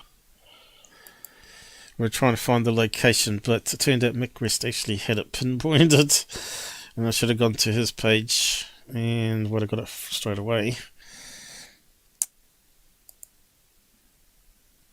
Now there's some guy, what's his name? Tim, not McShillen, but some other guy that's blabbing on about they saw UFOs entering water and coming out. Now either that wasn't the same event or something new, but it definitely wasn't these fire balloons, right?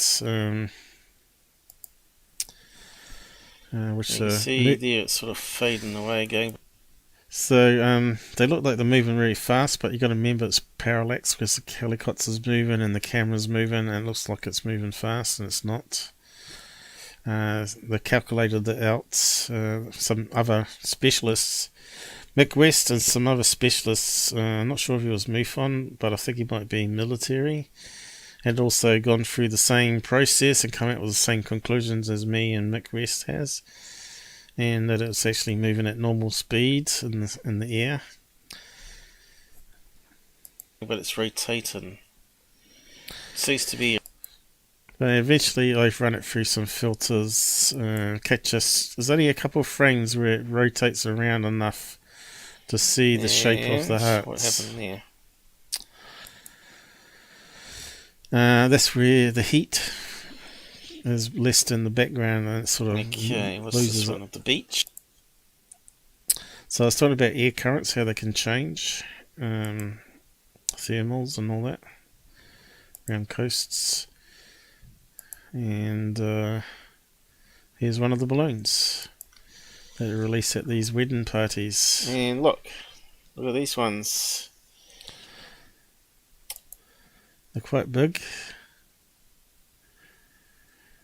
And eventually the oil burns down. Of course they start losing heat, and eventually they'd fall out the sky after 12 to 15 minutes. And so what I do is I image that balloon over these ones. You can see it's got 2 hot spots because it's on, it's tilted, so the heat it's gone into the corners more than it has of the rest of the balloon. So I actually map it here from one of the frames. So that's where they both separate. You can see this one's a lot colder, so this one's gone out and it's starting to cool down. I think there was another image too Might be on my very first episode where I do it with John. So you want to go and watch the first episode. This is a recap.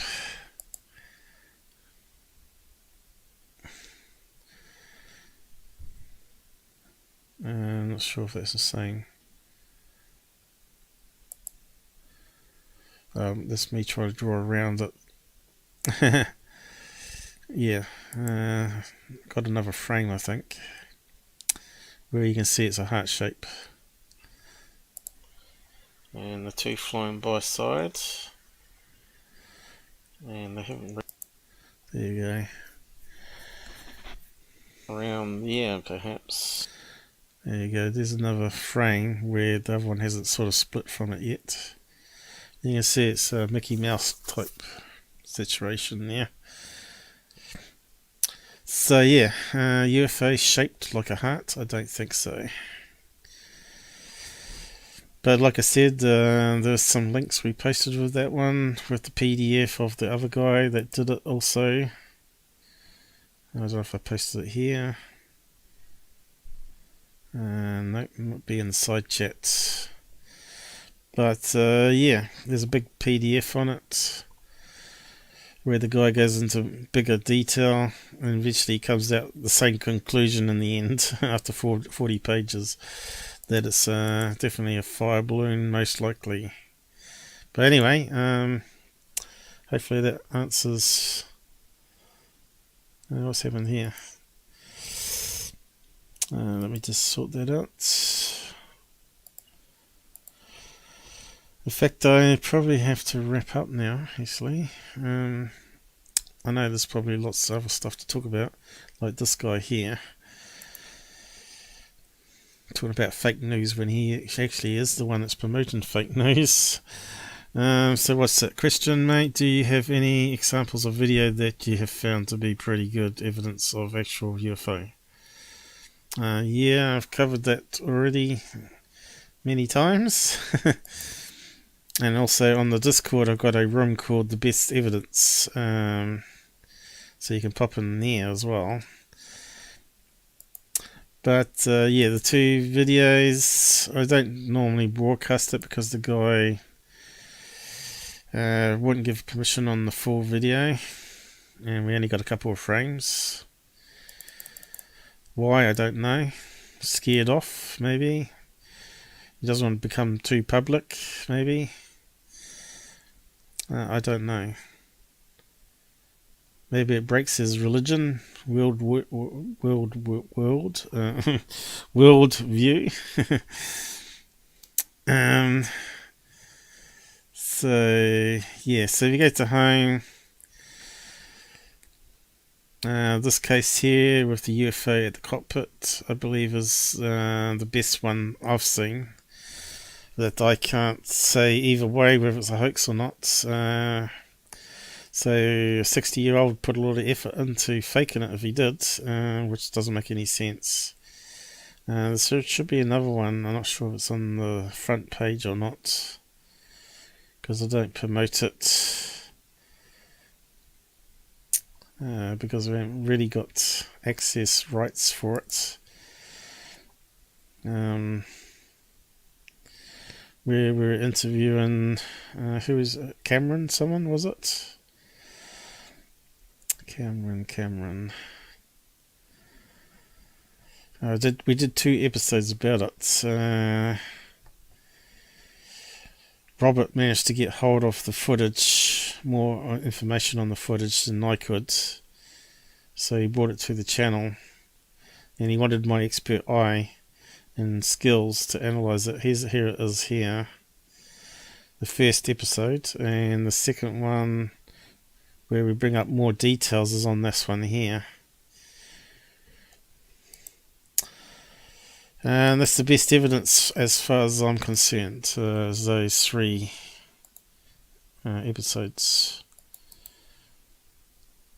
Okay, so we just have to keep on going. There's going to be more out there that people haven't brought forward because they're scared to.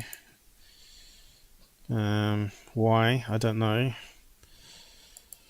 But those people do hold us back It's a bit like religion held back science.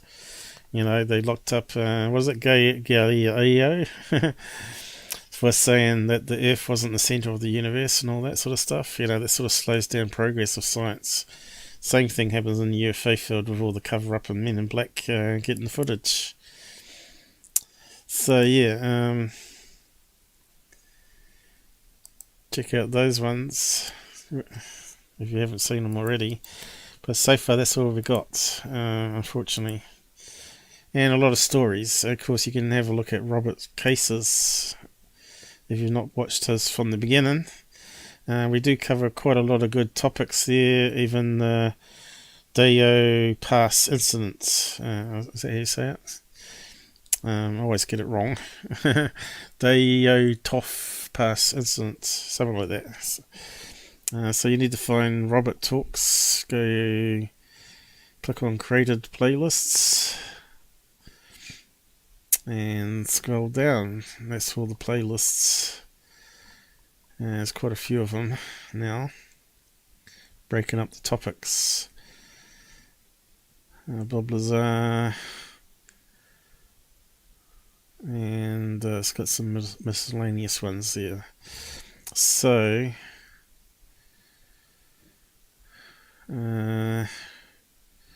Robert Talks, Bob Lazar and Dr. Grey, I mean.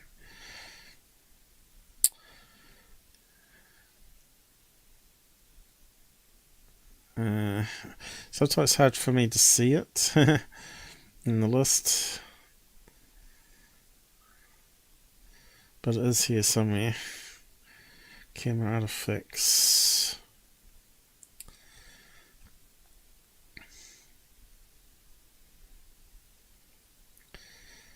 Chat with Paul, Multiverse and Dimensions, Skywatch, UAP.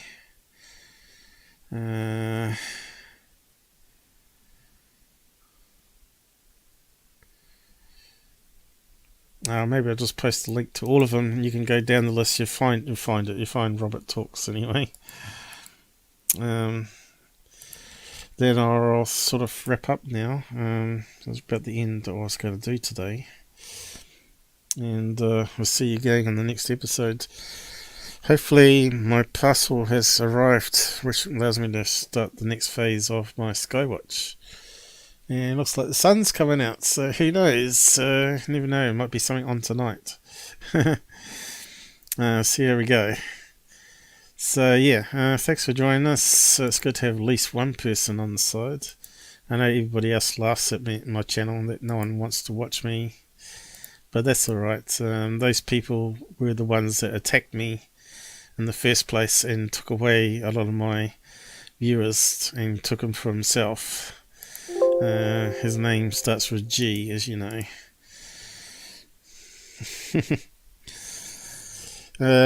Like I said, people that do me dishonor have this, what I call the dark energy. I've seen it happen to people that have backstabbed me through my working life, where they have a lot of bad luck that sort of follows them around all the time because of what they did.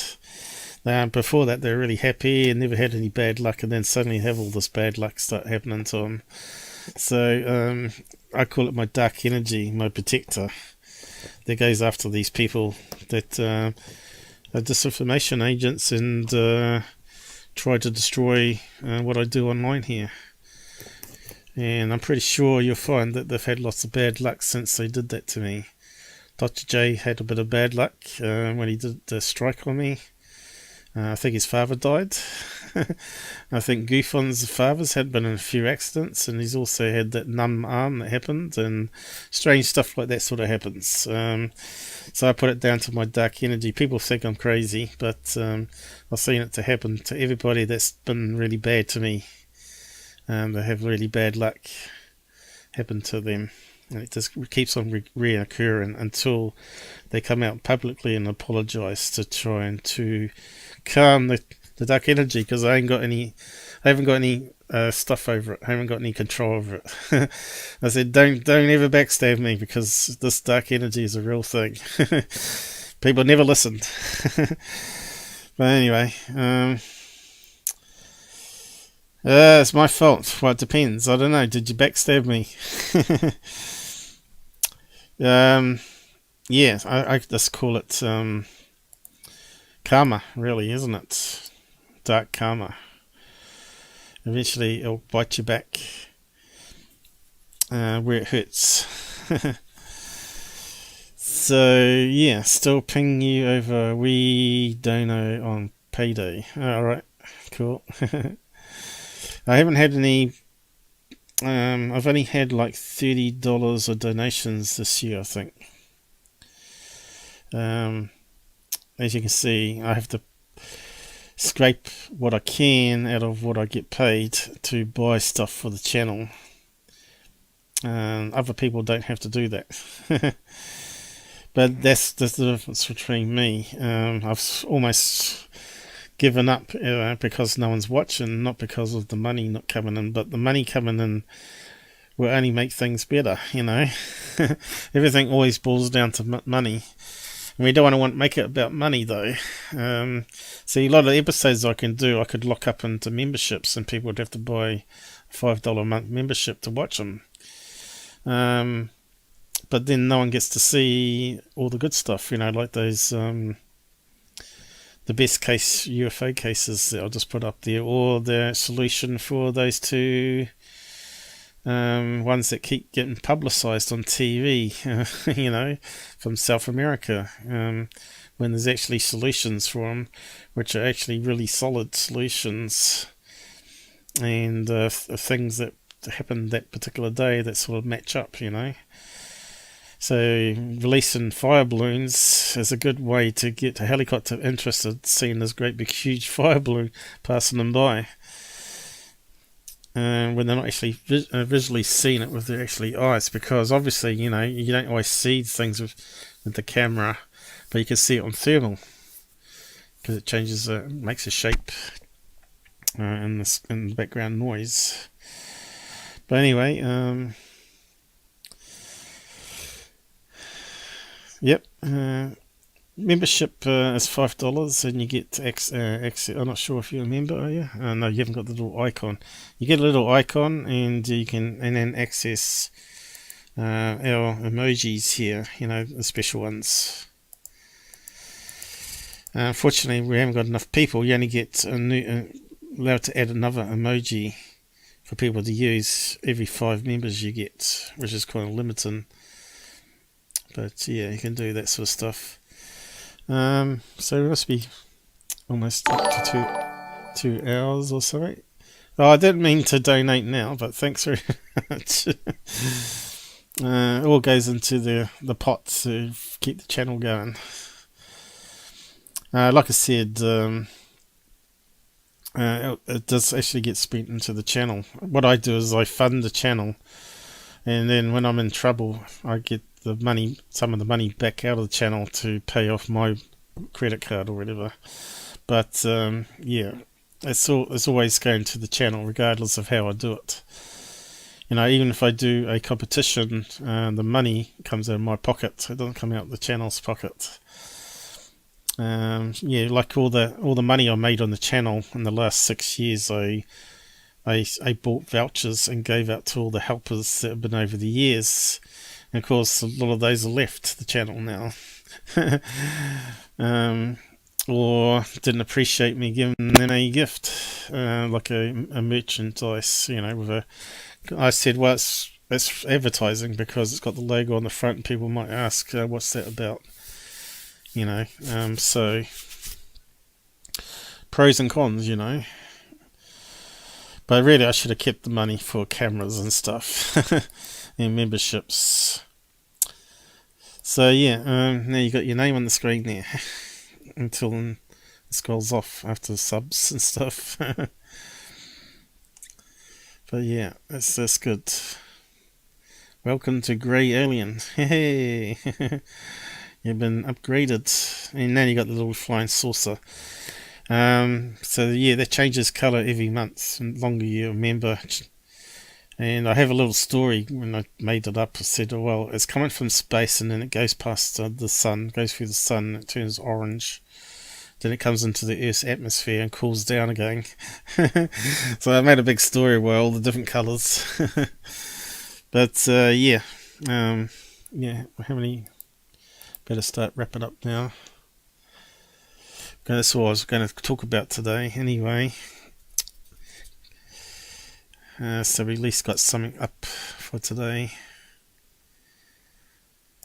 But let's see if I got something in the post and I can start working on the project again. So I'll just click off the end credits here and say have a good sleep, Mike, and stay safe on the roads if you're driving.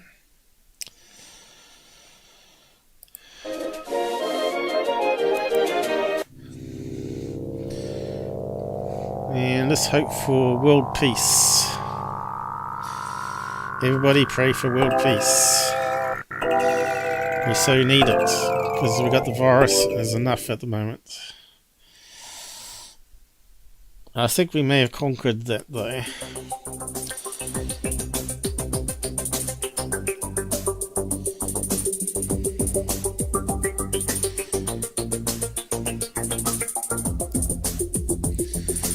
And hopefully Google hasn't disabled my ads. I'll probably have to ask them to recheck. But they don't like me. They really don't like me. They don't like my viewpoints anyway. Conflicts with their mentalities, I guess, that run the place. Really, it shouldn't be anything about what I think about. It should be about making money from a platform.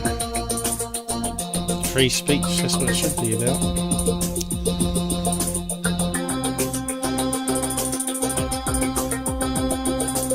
See you again in the future.